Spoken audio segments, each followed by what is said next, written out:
እግዚአብሔር አምላክ የተመሰገነ ይሁን። እንግዲህ ዛሬም ጌታ ረድቶን የሁለተኛ ቆሮንቶስ መጽሐፍን እንድናይ ጌታ እድሉን ሰጥቶናል ማለት ነው። እንግዲህ በእግዚአብሔር ፊት ቃሉን ለማጥናት ጸጋ ካልበዛ በስተቀር እግዚአብሔር ካልረዳ በስተቀር የብዙዎቻችን ፍላጎት አለ እንጂ ፍላጎት ብቻ ነው እንጂ ለማከናወኑ በጣም የእግዚአብሔር እርዳታ ያስፈልጋል እና ሁላችንን ስለረዳን እግዚአብሔርን እናመሰግናለን። ሌሎችም ደግሞ እየተጨመሩ እንዲሄዱ የጌታ ጸጋ እንደሚበዛ አምናለሁ። እግዚአብሔር አምላክ ይረዳናል። ዛሬ የእግዚአብሔርን ሐሳብ እንካፈላለን። በህይወታችን በአእምሯችን ያለ ከፍ ያለ የሰው ሐሳብ በእግዚአብሔር ሐሳብ ላይ የተነሳ በሙሉ እየፈረሰ የእግዚአብሔር ሐሳብ ደግሞ በእኛ እየተገነባ ይሄዳል ማለት ነው። ለዚህ እግዚአብሔርን እናመሰግናለን። እንግዲህ አንደኛ ቆሮንቶስን በጣም ደስ በሚል ሁኔታ እግዚአብሔር ረድቶን የተለያዩ መልእክቶችን ከእግዚአብሔር ተመልክተናል ማለት ነው። እግዚአብሔር ለኛ የሆነውን የሚያንጸንን ለቤተ ክርስቲያን መታነጽ ለትውልዱ መታነጽ የሚሆነውን የወንጌልን ትልቅ እውነት አስተምሮናል። እንደዚሁም ደግሞ አሁን ወደ ሁለተኛ የቆሮንቶስ መልእክት ስንገባ እንግዲህ ዛሬ መግቢያውን እንመለከታለን፣ ሙሉ የመጽሐፉን መግቢያ። ከዛ በኋላ ደግሞ እግዚአብሔር በረዳን መጠን ሶስቱን ምዕራፎች የተነበቡልንን ምዕራፎች እግዚአብሔር መንፈስ ትኩረት የሚያደርግባቸውን እናያለን ማለት ነው እና ጌታ ይረዳናል። እንግዲህ ይሄ የመጽሐፍ ቅዱስ ሁለተኛ ቆሮንቶስ አጠቃላይ እይታው የሁለተኛው ቆሮንቶስ መጽሐፍ ከሐዋርያው ጳውሎስ ደብዳቤዎች አንዱ እንደሆነ ይታመናል ወይም ይታወቃል ማለት ነው። በግልጽ በጢሞቴዎስ እና በጳውሎስ የተዘጋጀ መልእክት እንደሆነ ይሄም ክፍሉ ይነግረናል ማለት ነው። እንግዲህ ይሄ ሁለተኛ ቆሮንቶስ በጣም በተለይ ሐዋርያው ጳውሎስ ከግል ማንነቱ ተነስቶ ስሜቱን የገለጸበት ጥልቅ ደግሞ ሐዋርያዊ ትግልን ያደረገበት ታላቅ የሆነ መጽሐፍ ነው ሁለተኛ ቆሮንቶስ መጽሐፍ ማለት ነው። ይህ መጽሐፍ በጣም ድንቅ ነው። ድንቅ የሆነ ልዩ የሆነ መልእክት አስቀምጦበታል። ከሌሎቹ መልእክቶች በተለይ የልቡን መነካት እንደዚሁም እንባን እስከ ማፍሰስ ድረስ የደረሰበትን ጥልቅ ስሜት ለአገልግሎቱና ለሚያገለግላቸው ሰዎች ያለውን የክርስቶስ አይነት ፍቅር የተካፈለውን ይሄ በልባችን ላይ የፈሰሰውን የክርስቶስን ፍቅር አይነት የተገለጠበት ትልቅ መጽሐፍ ነው ማለት ነው። እንግዲህ ጳውሎስ በቆሮንቶስ ቤተክርስቲያን ላይ የነበረውን ጥልቅ ፍቅር ያስጨነቀውን ደግሞ መንፈሳዊ ውጥረት ያፈሰሰውን እንባ በወንጌል ምክንያት ደግሞ የተሸከመውን መከራ በዚህ መጽሐፍ ላይ የገለጸውን ያክል በሌላ መጽሐፍ አላሳየም ማለት ነው። እዚህ ላይ በጣም የተለየ በውስጡ የሚሰማውን ስለ ወንጌል ያለውን መከራና መሰጠት ያሳየበት መጽሐፍ ነው ማለት ነው። እንግዲህ ወንጌል አልጋ ባልጋ እንዳልሆነና የፍቅር ዋጋ እንዳለው የፍቅር ዋጋ እንደሚያስከፍል የገለጠበት ትልቅ የሆነ ደብዳቤ ነው ማለት ነው። እንግዲህ ከልቡ እንደሚያገለግል በመሰጠት እንደሚያገለግል በጥሪ እንደሚያገለግል ልዩ የሆነ ከልብ የሆነ መሰጠት ያለው እንደሆነ በግልጽ የተናገረበትና ያሳየበት ምሳሌያዊ መጽሐፍ ነው ማለት ነው። እንደገና ደግሞ የወላጅና የአባትን ያክል ግንኙነት እንዳለው ከሚያገለግላቸው ሰዎች ጋር አንድ ቤተሰብ እንደሆነ እንደ አባት እንደ ልጅ አይነት እንደሆነ የገለጠበት ትልቅ መጽሐፍ ነው ማለት ነው እና አንድ አባት ልጆቹን ከጥፋት ለመመለስ ሲል ከባድ ምክርና ተግሳጽ እንደሚሰጥና ከሰጠ በኋላ ደግሞ በአግባቡ እነዛ ልጆች እንዳልተረዱት ስናይ የሚሰማን ጥልቅ የሆነ ስሜት የሚሰማን ጥልቅ የሆነን ጭንቀት በዚህ መጽሐፍ ውስጥ በግልጽ ያሳያል ማለት ነው። ስለዚህ ጳውሎስ ለቆሮንቶስ አማኞች የነበረውን አባታዊ ስሜት የጠለቀ ክብር ያሳየበት ነው እና በዚህ መንፈስ ነው ለካ የሚገለገለው። ለካ በዚህ መንፈስ ነው የአባትነት አይነት ይሄ ከስጦታው ጋር አብሮ የሚሄድ ትክክለኛ ሊተራሊ የሚታይ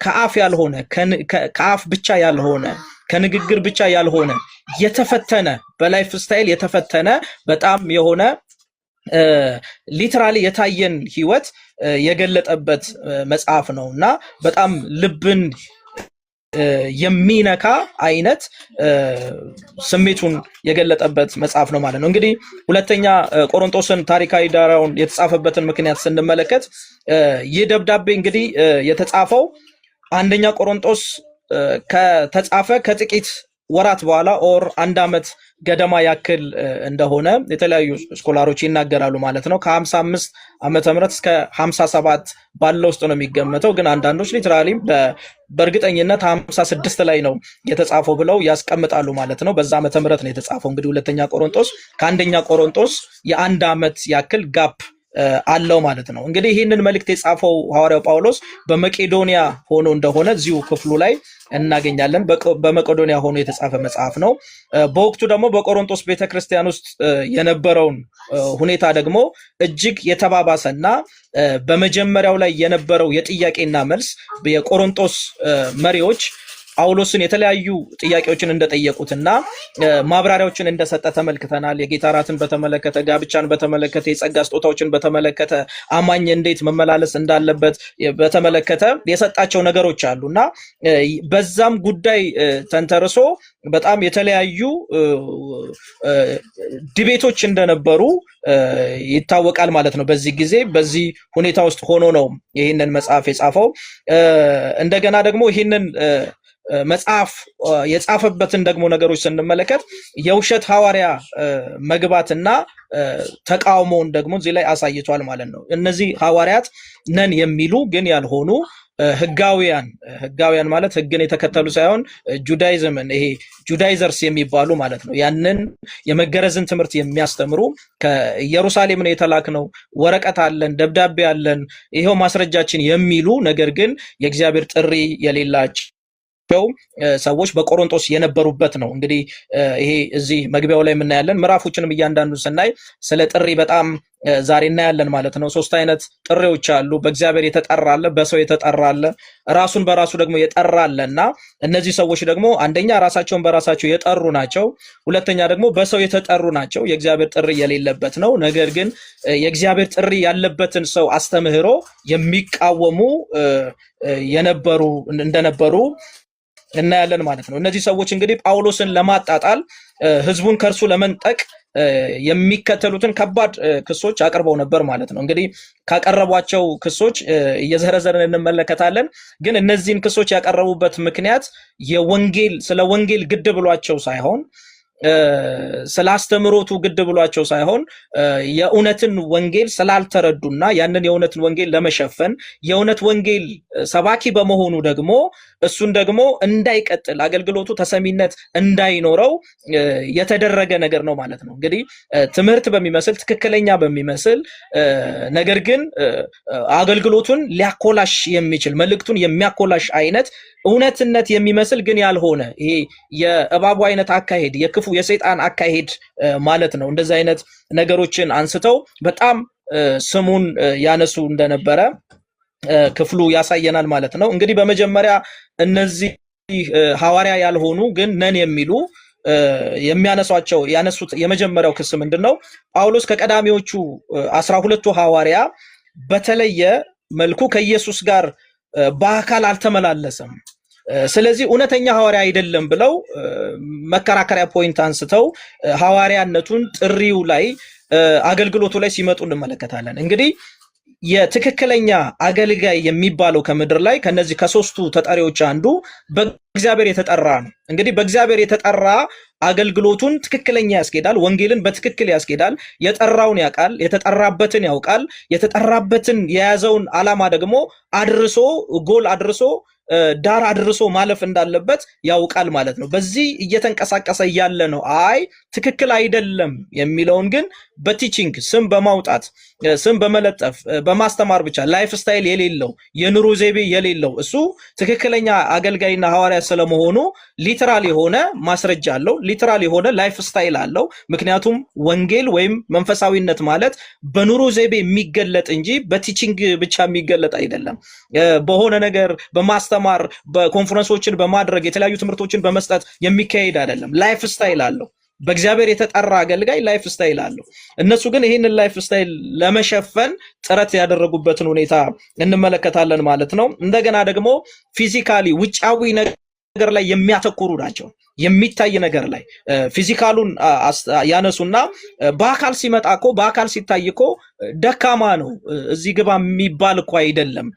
ስለዚህ ንግግሩ የተናቀ ነው። ይሄ ኦራተራዊ አይደለም። ይሄ በጣም ምድራዊ በሆነ አይነት ነገር ሳይሆን የሚስብ ነገር የለውም ብለው የሚናገሩ ናቸው። እንግዲህ ማርያክ አይደለም ሲሉ የሐዋርያነትን መለኪያ ከእግዚአብሔር አንጻር ሳይሆን ከራሳቸው የተነሳ ከአይምሯቸው ከአስተሳሰባቸው እነሱ ከፈለጉት አንጻር እንግዲህ ከፈለጉት አንጻር ያው መጽሐፍ ቅዱሳችንን እንግዲህ ሄርሜኔቲክስ የሚባል ነገር አይደል? መጽሐፍ ቅዱሳችንን በአግባቡ ስናጠና ስንረዳ ጸሐፊዎቹ በትክክለኛ የመጽሐፉ ባለቤት ሊል የፈለገውን ሐሳብ ምንድነው የሚለውን ነገር እናጠናለን። መልእክቱ ምንድነው ብለን ማለት ነው። ከዛ ደግሞ ኤክሰጀሲስ የሚባል ነገር አለ። ያንን ጸሐፊው ያስቀመጠውን ነገር ድልድይ ሰርተን ከኛ ህይወት ጋር የምናገናኝበት ከዚህ ዘመን ጋር የምናገናኝበት ደግሞ ኤክሰጀሲስ የሚባል ነገር አለ። እንደገና ኤክሰጀሲስ የሚባል ሰው የራሱን ሐሳብ ይዞ ወደ መጽሐፉ ይመጣል። የራሱን ሐሳብ ይዞ ወደ ወንጌል ወደ አገልግሎት ይመጣል። ስለዚህ እነዚህ ሰዎች የራሳቸውን ሐሳብ ነው ይዘው የመጡት እንጂ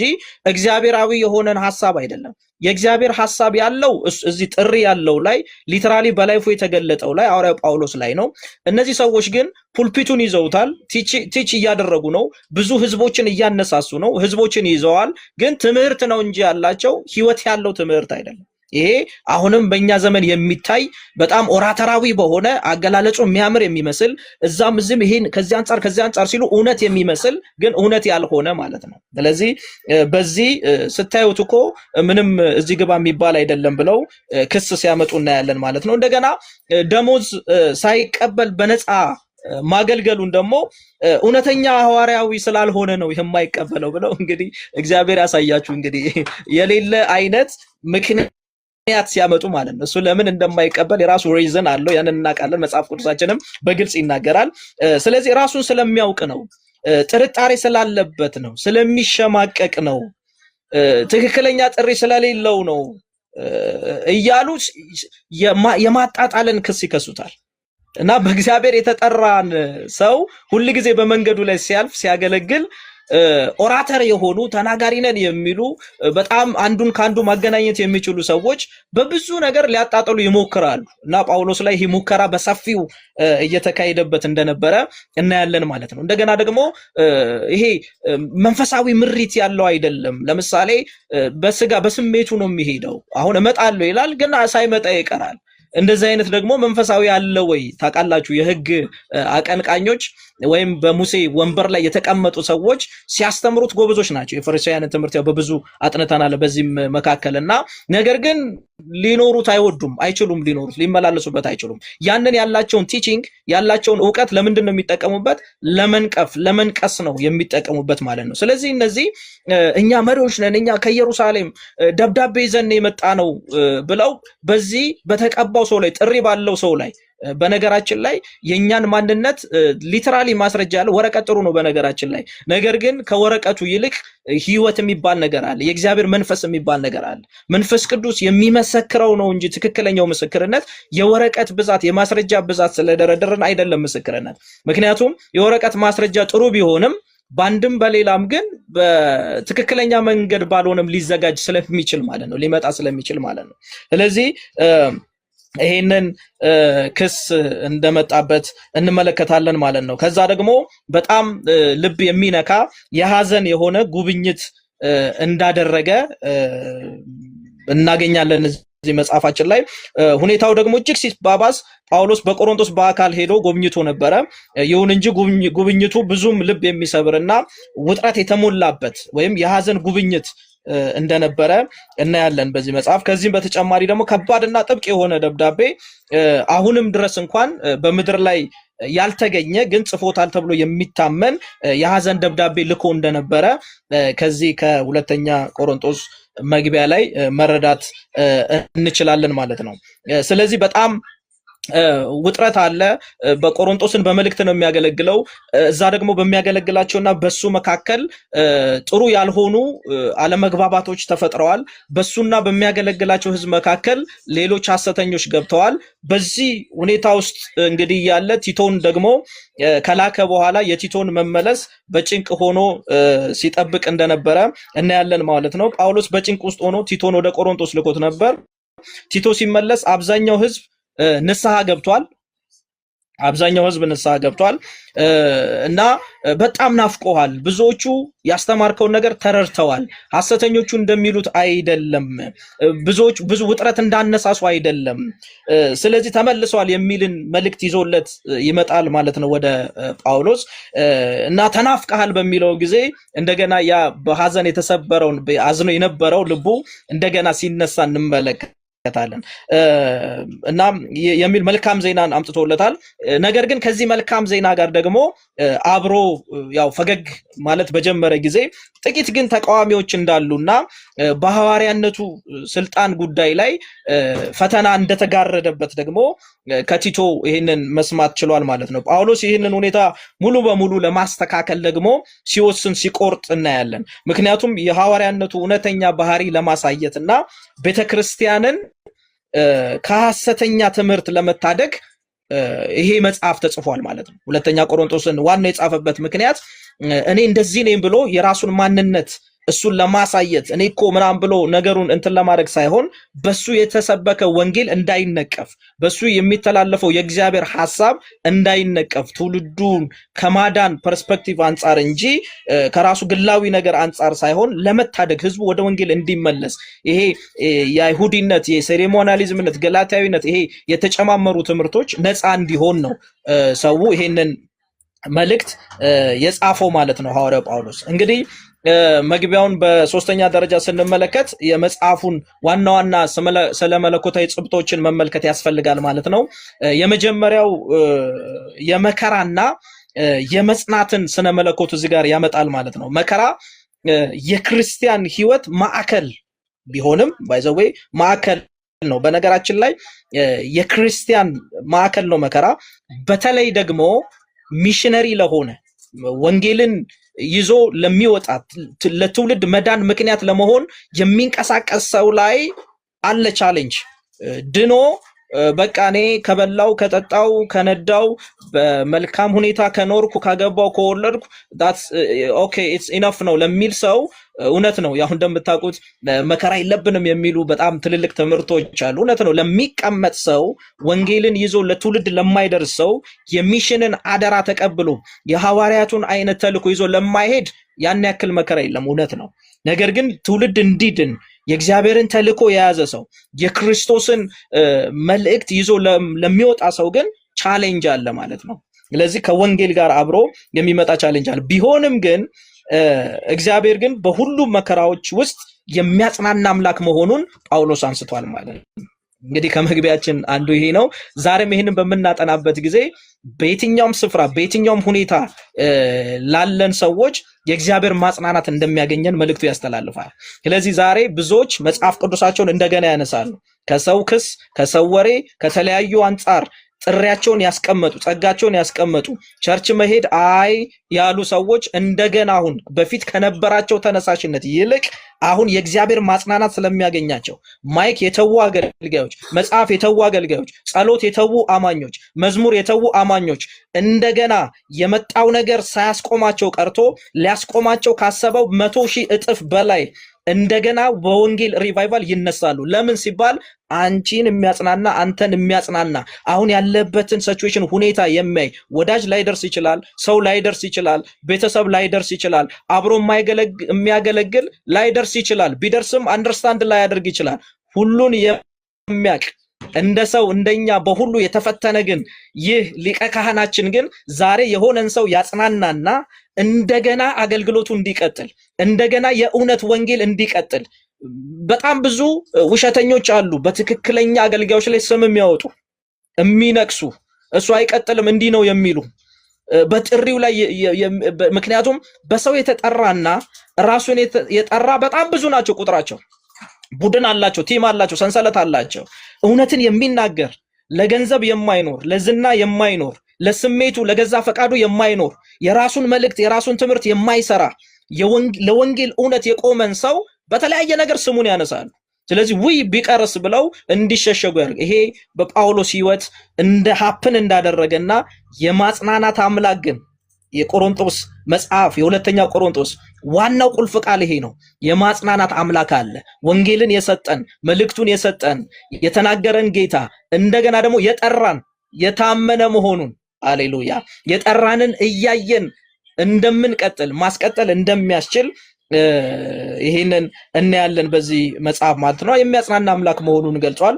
በሁለተኛ ደረጃ ደግሞ የሐዋርያዊው አገልግሎት እውነተኛ ባህሪ አያችሁ፣ አገልግሎት ስነ ምግባርን ይፈልጋል፣ የኛን ካራክተር ይፈልጋል፣ የኛን ባህሪ ይፈልጋል። ምክንያቱም ውስጣችን ሲቀየር ሊትራሊ ካራክተራችን እየተቀየረ ነው የሚመጣው፣ ከውስጥ መቀየር ጋር ይያያዛል ማለት ነው። ስለዚህ አገልግሎት በውጭ ታላቅነት በሰው ጥበብ ወይም ደግሞ በድምቀት ሳይሆን በድካም መልክ በቅንነት በመስቀል መንገድና በመንፈስ ቅዱስ ኃይል የሚገለጥ መሆኑን አሳይቶናል ሐዋርያው ጳውሎስ። ይሄ ነው፣ ቅንነትን ይፈልጋል፣ ድካምን መልክን ይፈልጋል፣ የመንፈስ ቅዱስን ኃይል ይፈልጋል ማለት ነው። የራስን ማንነት ላይ ተመስርቶ የሚሰጥ አለመሆኑን የሐዋርያ አገልግሎት እውነተኛ ባህሪው ምንድን ነው የሚለውን በዚህ መጽሐፍ ጠቅሷል ማለት ነው። ስለዚህ ትክክለኛ ሐዋርያ በድካም መልክ የተፈተነ ነው፣ በዛ የሚያገለግል ነው። በቅንነት በሐምብልነት የተሞላ ነው። እውነትን በመያዝ እውነትን በማወቅ የተሞላ ነው። በመስቀል መንገድ ደግሞ የሚሄድ ነው። ይህንን የእርቅ ቃል ነው ይዘን የምንሄደው የሚለውን ነገር ያሳያል ማለት ነው። እንደገና ደግሞ የአዲስ ኪዳን ብልጫ እንዳለው እንግዲህ ያው ብሉይ ኪዳን አለ፣ አዲስ ኪዳን አለ። የመጀመሪያው ኪዳን አለ ሲና ላይ የተሰጠው የሙሴ ሕግ ነው የምንለው። ብሉይ ኪዳን የሚባለው ያ ነው። አዲስ ኪዳን ደግሞ በክርስቶስ ኢየሱስ የሆነው ነው። ጸጋና እውነት በኢየሱስ ክርስቶስ ሆነ እንዳለው ዮሐንስ ማለት ነው። የአዲስ ኪዳን ብልጫ ከድንጋይ ጽላት ሕግ ወይም ፊደል ይልቅ በልብ ጽላት ላይ በሚጻፈው በመንፈስ ቅዱስ ሕይወትና ነፃነት መካከል ያለውን የክብር ልዩነት ያሳያል። ሁለቱም የከበረ ነው። ባይዘው ብሉይ ኪዳንም የከበረ ነው፣ አዲስ ኪዳንም የከበረ ነው። የሙሴ ሕግ አገልግሎትም የከበረ ነው። አገልግሎቱ የከበረ ነው፣ ክቡር ነው፣ ከላይ የመጣ ነው፣ ከእግዚአብሔር ዘንድ የመጣ ነው፣ ታርጌት ፉል የነበረ ነው። ዓላማ ነበረው ሕጉ። ዓላማውን ደግሞ ፈጽሞ ያለፈ ነው። ሕጉ ዓላማው እንደ መስታወት ሰው እንደማይችል ኃጢአተኛ እንደሆነ ኃጢአትን ሊገልጥን የተሰጠው ያንን ደግሞ ታርጌት ፉል አድርጓል። ስለዚህ ፍጻሜን አግኝቷል። በክብር የተሰጠ ነው። የሙሴ አገልግሎት በክብር የቀጠለ ነው፣ በክብር የተጠናቀቀ ነው። ክብር ያለው አገልግሎት ነው። ይሄ የምናናንቀው የምናጣጠለው ምናምን አይደለም፣ ክብር አለው። ነገር ግን የአዲስ ኪዳን ክብር ደግሞ እንደውም ይላል ጳውሎስ ይሄኛው አገልግሎት የሞት አገልግሎት ይለዋል። በኋላ እናየዋለን ስንገባ። የሞት አገልግሎት በክብር ከነበረ ይላል፣ ይሄኛው አዲሱማ እንዴት አብልጦ በምን አይሆን በክብር አይሆን ብሎ ነው የሚቀጥለው ማለት ነው። ስለዚህ መግቢያው ይሄን ያክል ይብቃን፣ ሰዓታችን ስለሚሄድ እናንተ ደግሞ ሌሎችን ስታገላበጡ በሰፊው ታገኛላችሁ። እንግዲህ ምዕራፍ 1 ላይ ስንገባ ምዕራፍ 1 ከቁጥር 1 እስከ 2 ድረስ ሰላምታ ሰጥቶ ነው የሚጀምረው ማለት ነው። እንግዲህ በጌታ የሆነ ጸሐፊ በጌታ የሆነ ሐዋርያ እንደዚሁም መጽሐፋችንም የጌታ ስለሆነ ሲጀምር በሰላምታ ነው የሚጀምረው። ደስ ይላል በጣም። ስለዚህ በሰላምታ ነው የሚጀምረው ማለት ነው። ጳውሎስ እንግዲህ እዚህ ጋር በጣም ትልቅ ቁልፍ ነገር ያነሳል ማለት ነው። በጣም ትልቅ ቁልፍ ነገር ያነሳል። በእግዚአብሔር ፈቃድ የክርስቶስ ኢየሱስ ሐዋርያ በማለት ራሱን ያስተዋውቃል። እንግዲህ በእግዚአብሔር ፈቃድ ምን ማለት ነው? አንዳንዶች በራሳቸው ፈቃድ አም አፖስትል እኔ ሐዋርያ ለመሆን ብለው ይፈቅዳሉ ራሳቸው። የእግዚአብሔር ፈቃድ የለበት። አንዳንዶች ደግሞ ሰዎች አንተ እኮ ሐዋርያ ነህ፣ በቃ እኔ ዝም ብዬ ሳይህ ሐዋርያ ነህ፣ በቃ እዛም ትሄዳለህ እንደዚህ በቃ እኔ ሳይህ ሐዋርያ ነህ ነው አልክ አንተ። አዎ በቃ አንተ ካልክ ታዲያ ምን ችግር አለው? አም አፖስትል ይላል ማለት ነው። አንዳንድ ጊዜ ቀረብ ብለን አንዳንድ ሰዎችን ስጠይቃቸው እኔ እኮ አይደለም ሰዎች በቃ ዝም ብለው ሐዋርያው ይሉኛል ይላል። እና አንድ ጊዜ እንደዚህ ብዙ ጊዜ እየተመላለስኩ ወንጌልን እንትን አረጋለሁ እና አንዳንድ ቦታ ላይ ከፊት ቁጭ ስል አንዳንዶች ሐዋርያን መስላቸው ይመስለኛል አይደል ሐዋርያው ሲሉ መልስ አልሰጥም እኔ ሐዋርያውን ስላለመርኩ ማለት ነው። እና አንተን እኮ ነው ይላሉ ሰዎች። አይ ነው እንዴ? ስለዚህ ያንን ሰዎች በተለምዶ ስለያሉኝ ነው እኮ ይልና በዛው ይቀጥልና ሐዋርያ እየተባለ ይሄዳል ማለት ነው። ኖ ይሄ በወንጌል ላይ በጣም ትልቅ እንቅፋት ነው በነገራችን ላይ። ስለዚህ እንደ እግዚአብሔር ፈቃድ ነው እኔ ሐዋርያ የሆንኩት፣ እኔ ፈልጌ አይደለም። በነገራችን ላይ የትኛውም የጸጋ ስጦታ ፈልጎን ነው እንጂ የሚያገኘን ፈልገ ነው አይደለም። አንድ ሰው እኔ ነብይ መሆን አለብኝ ብሎ አይሆንም።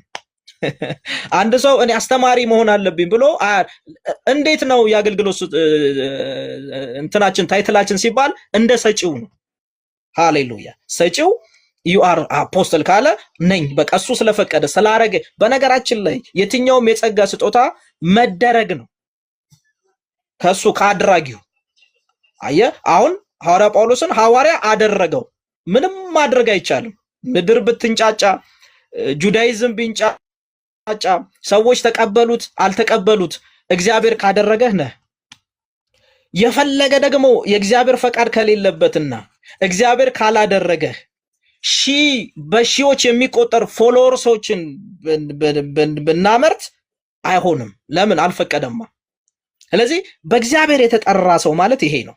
በእግዚአብሔር የተጠራ አገልጋይ ማለት ይሄ ነው። በኋላ ደግሞ ይሄ ብቻ ሳይሆን ህይወቱ የሚናገር ማለት ነው እና በእግዚአብሔር ፈቃድ የክርስቶስ ኢየሱስ ሐዋርያ በማለት ከወንድሙ ከጢሞቴዎስ ጋር ሆኖ በቆሮንቶስ ለሚገኙት አብያተ ክርስቲያናትና በአካያ ሁሉ ለሚገኙ ቅዱሳን ብሎ ሰላምታን ሲያቀርብ እናገኛለን ማለት ነው። ከዛ በኋላ ደግሞ ይሄ ወደ እንትኑ ይገባል። ይሄ በእግዚአብሔር ፈቃድ የሚለው ነገር ላይ በጣም አስምረን እንለፍ እዚህ ሰላምታው ላይ ማለት ነው። ለምሳሌ አንድ ሰው አንድ ሀገር ላይ በአምባሳደርነት ቢሾም እና ቢመደብና ቢሄድ ያንን ሰው አምባሳደር አድርጎ ሾሞ የሚልከው የሀገሩ መንግስት ነው። በነገራችን ላይ አንዳንድ ጊዜ አሉ፣ አሁን በግል አምባሳደር የሆኑ አሉ። በግል የትኛው መንግስት እንዳላካቸው አይታወቅም። ግን የግል በቃ አምባሳደር እኔ አንዳንድ ጊዜ ደነግጣለሁ። አምባሳደር ከለ ሲባል እንዲህ አምባሳደር ነው የት ሀገር ምናምን የእንትን የክብር ወይ የሆነ ነገር ነው መንግስት አፖይንት ሲያደርገው ያንን የላከውን መንግስት ወክሎ አንድ ሀገር ላይ እንደራሴ ሆኖ ይቀመጣል ማለት ነው። አምባሳደር ሆኖ ይቀመጣል። ከዛ በኋላ የተቀመጠው የአምባሳደርነት ታይትልና የሐዋርያነት ወይም ታይትልና ስራው ደግሞ አንድ አይነት ነው። ስጦታው አንድ አይነት ነው። ታይትል ሌላ፣ ስራ ሌላ፣ አብሮ አይሄድም።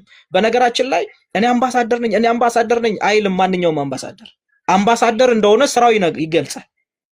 አንድ ሰው እኔ ሐዋርያ ነኝ ኖ ሐዋርያ እንደሆነ ስራው ነው የሚገልጠው፣ አገልግሎቱ ነው የሚገልጠው እንጂ ነኝ በሉኝ በግድ የሚሆን ነገር አይደለም ማለት ነው።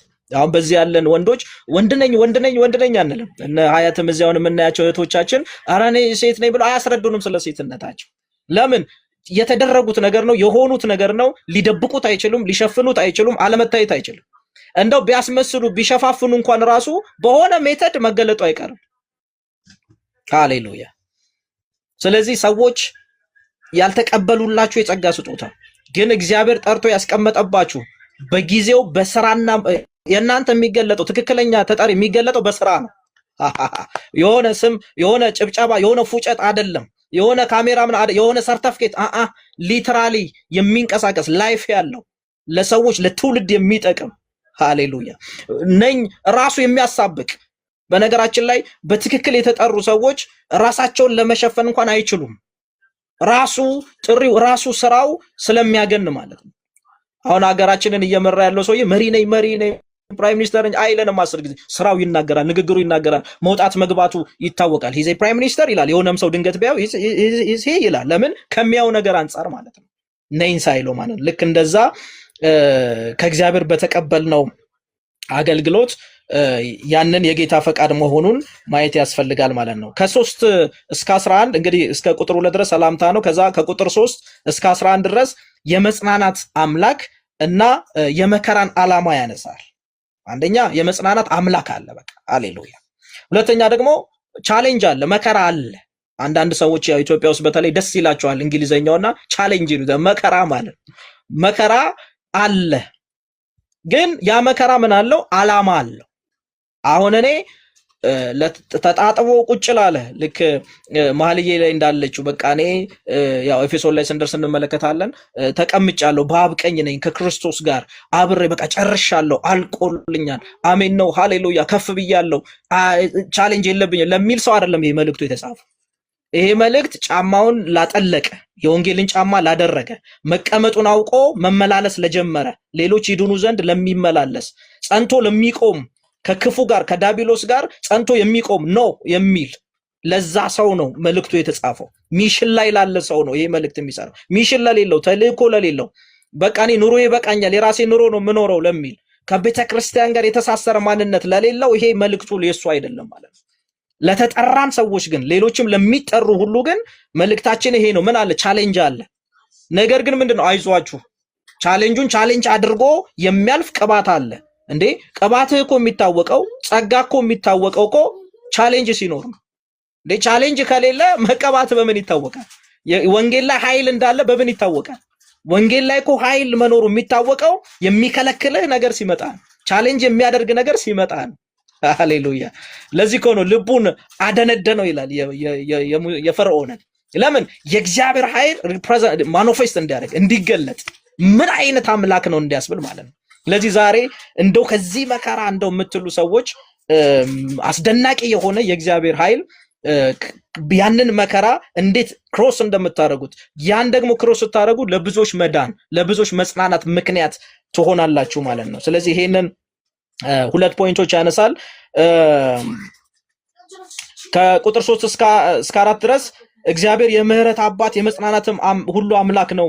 እርሱ በእኛ መከራ ሁሉ የሚያጽናናን እኛም በደረሰብን መከራ ሌሎችን ማጽናናት እንድንችል ነው ይላል። አያችሁ፣ አሁን አላማው የቻሌንጅ ወይም የአንዳንድ ነገሮች ከፋይናንስ አንጻር ሊሆን ይችላል፣ ከጤና አንጻር ሊሆን ይችላል።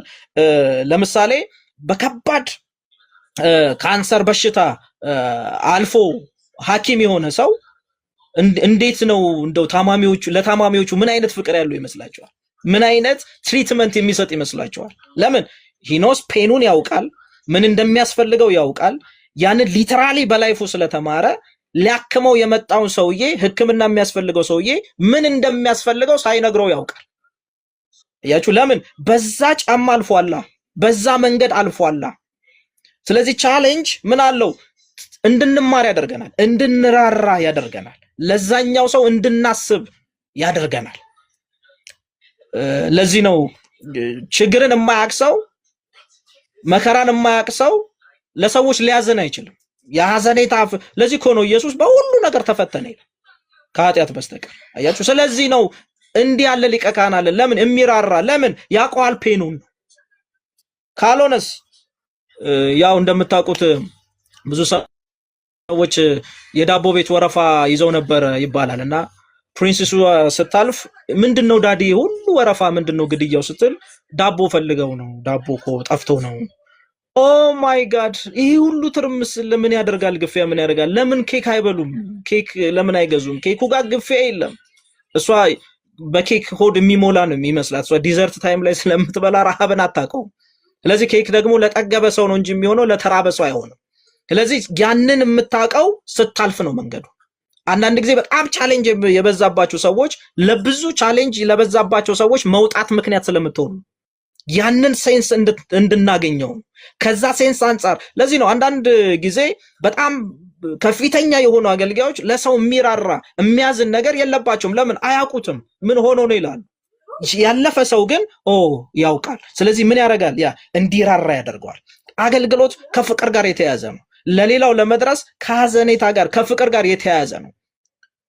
ያ ሲሆን ነው ትክክለኛ የሆነ መድረስን የምንደርሰው። ስለዚህ ያንን አንስቶ በህይወታችን ሊሰራን ሊያስተምረን ነው እንጂ ሊያጠፋን አይደለም። አንደኛ ጌታ ከኛ ጋር መሆኑን ያሳየናል። ሁለተኛ ለሌሎች የመራራትን ልብ እንዲኖረን ያሳያል ብሎ ሲያነሳ እንመለከታለን። ከዛ በኋላ ከቁጥር 8 እስከ 10 ድረስ በመቄዶንያ የደረሰበትን ከባድ መከራ ሲገልጽ እንመለከታለን ማለት ነው። እንግዲህ ሐዋርያ ሥራ ላይም አይ ቲንክ ወደ 29 አካባቢ ላይ ይሄ ድሜጥሮስ እንደተነሳበት ትዝ ይላቸዋል። ያችን የጣዖት ምስል በቃ ቢዝነስም ሊዘጋብኝ ነው እንዴት ነው በሚል ነገር በተነሳበት ጊዜ እና ብዙ ስደትን እንዳመጣባቸው ከዛ በኋላ ደግሞ ወደ አደባባዩ ይሄ አንበሳ በሚገነጥሉበት ይሄ በጣም መሳቂያ ወደሚሆኑበት አገልጋዮችን እንደሰበሰቡ ጳውሎስም ይሄ ነገር እንዴት ነው ብሎ ሲከተል በኋላ ኖ አንተ መግባት የለብህም ብለው ሰዎች እንዳስቀሩት የእግዚአብሔር አንዳንድ ጊዜ ታይማችን ካልሆነ ልክ ኢየሱስ ፈቅዶ ራሱን እንደሰጠ ፈቅዶ አይደለ ኢየሱስ ራሱን የሰጠው እንጂ ተሸንፎ አይደለም ወይም ተገዶ አይደለም።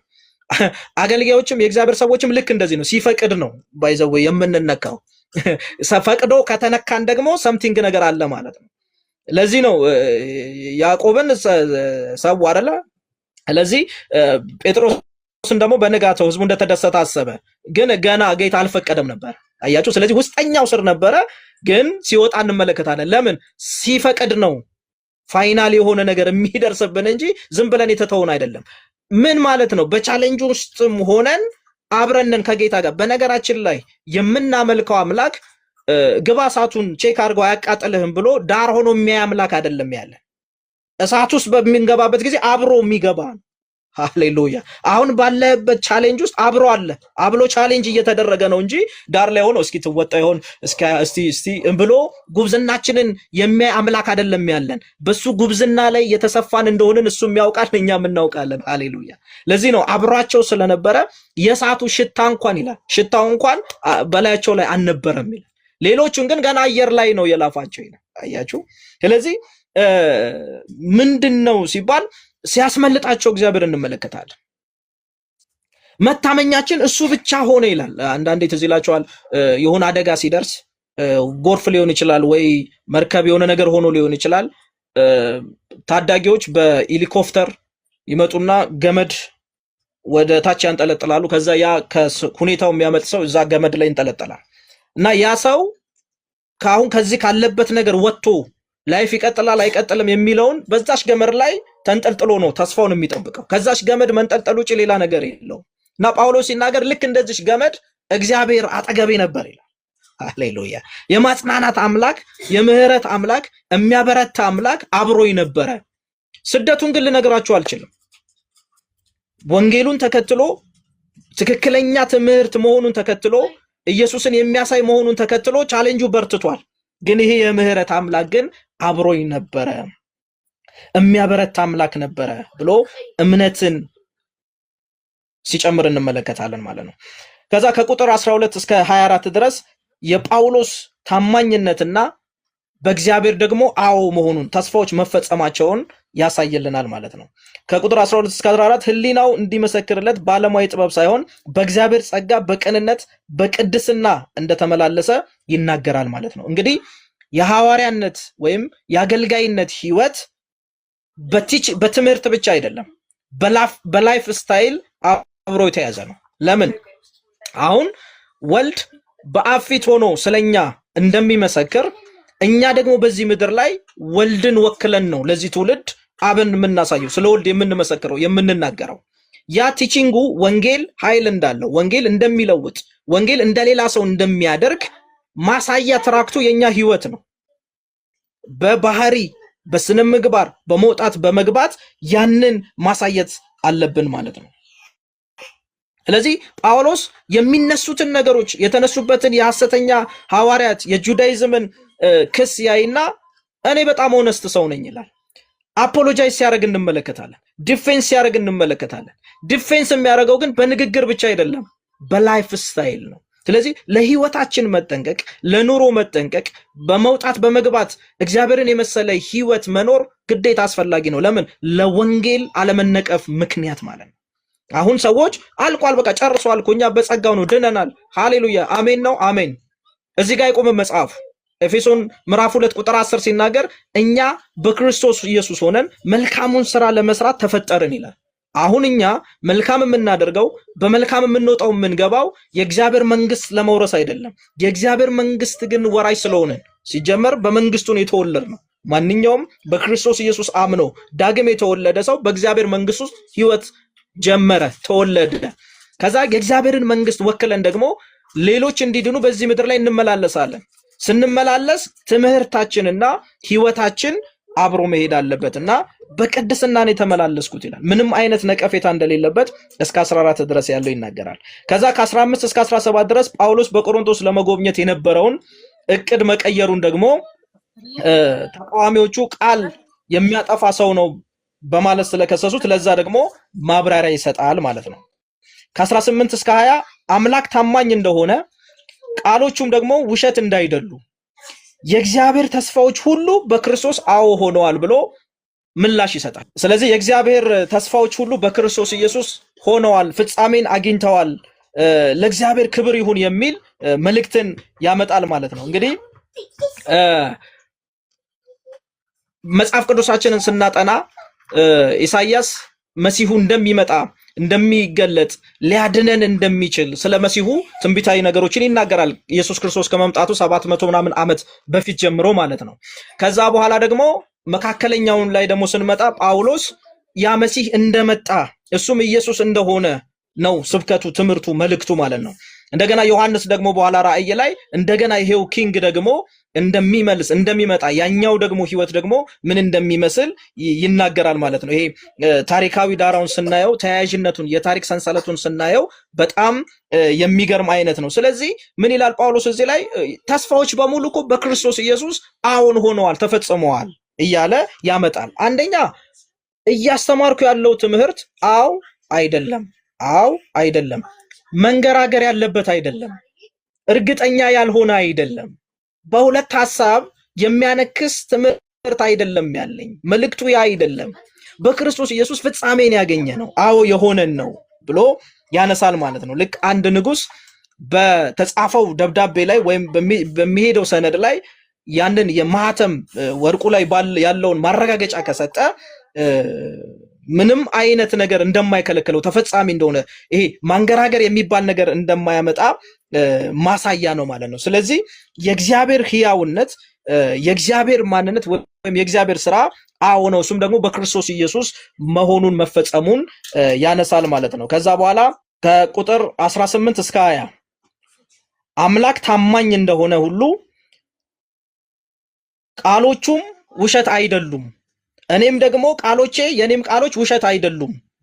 ለምሳሌ ያልመጣበትን ምክንያት ሲያነሳ እንመለከታለን፣ ለምን እንዳልመጣ ማለት ነው። እንደዚሁም ደግሞ ከእግዚአብሔር ሐሳብ መልእክት ጋር አያይዞ ነው የሚናገረው ማለት ነው። ውሸት አይደሉም፣ የእግዚአብሔር ተስፋዎች ሁሉ በክርስቶስ ይልና አዎ ሆነዋል። ኢየሱስ ጌታ ነው። እንግዲህ ከመስቀል በፊት ወይም በብሉይ ኪዳን የተነገሩ ተስፋዎች በሙሉ ለምሳሌ አንስተን ስናይ ስለ መሲሁ መምጣት የተነገረው ትንቢት በክርስቶስ ኢየሱስ ፍጻሜን እንዳገኘ እንደተፈጸመ እንደሆነ ያሳያል ማለት ነው። ይህም ደግሞ ለእግዚአብሔር ክብር አሜን ይሆን ዘንድ ነው፣ ክብሩ ለሱ ይሆን ዘንድ ነው ብሎ በእርሱ በኩል መደረጉን በኢየሱስ ክርስቶስ መደረጉን ያሳያል ማለት ነው። ከቁጥር 1 እስከ 22 ድረስ ያጸናንና የቀባን እግዚአብሔር ነው፣ የመንፈስ ቅዱስን መያዣ ማህተም በልባችን ሰጥቶናል ብሎ ልክ እንደ ቅድመ ክፍያ ማህተም ይሰጠናል ማለት ነው። አንድ ሰው ቦታ ሲይዝ የሆነ ነገር ማረጋገጫ የሚሆነው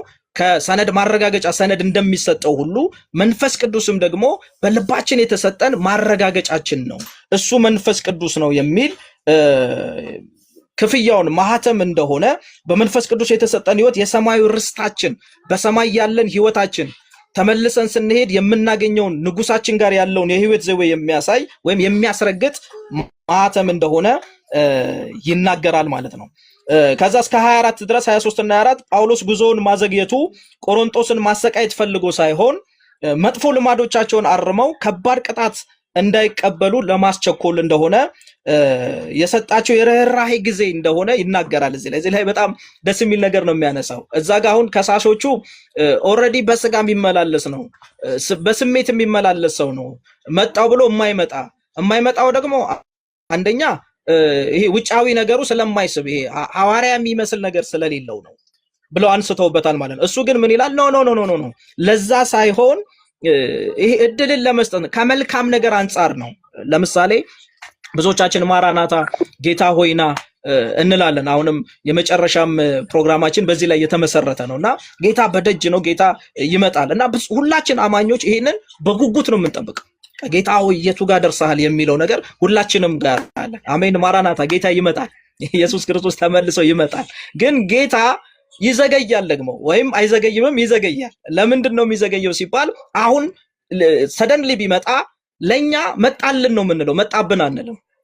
ጎረቤት ግን አሉ፣ ጋሻ ላይ አሉ፣ ወይዘሮ ዘለቃሽ አሉ፣ ፊት ለፊት አሉ ሰዎች። ለነሱስ ይምጣባቸው ወይ?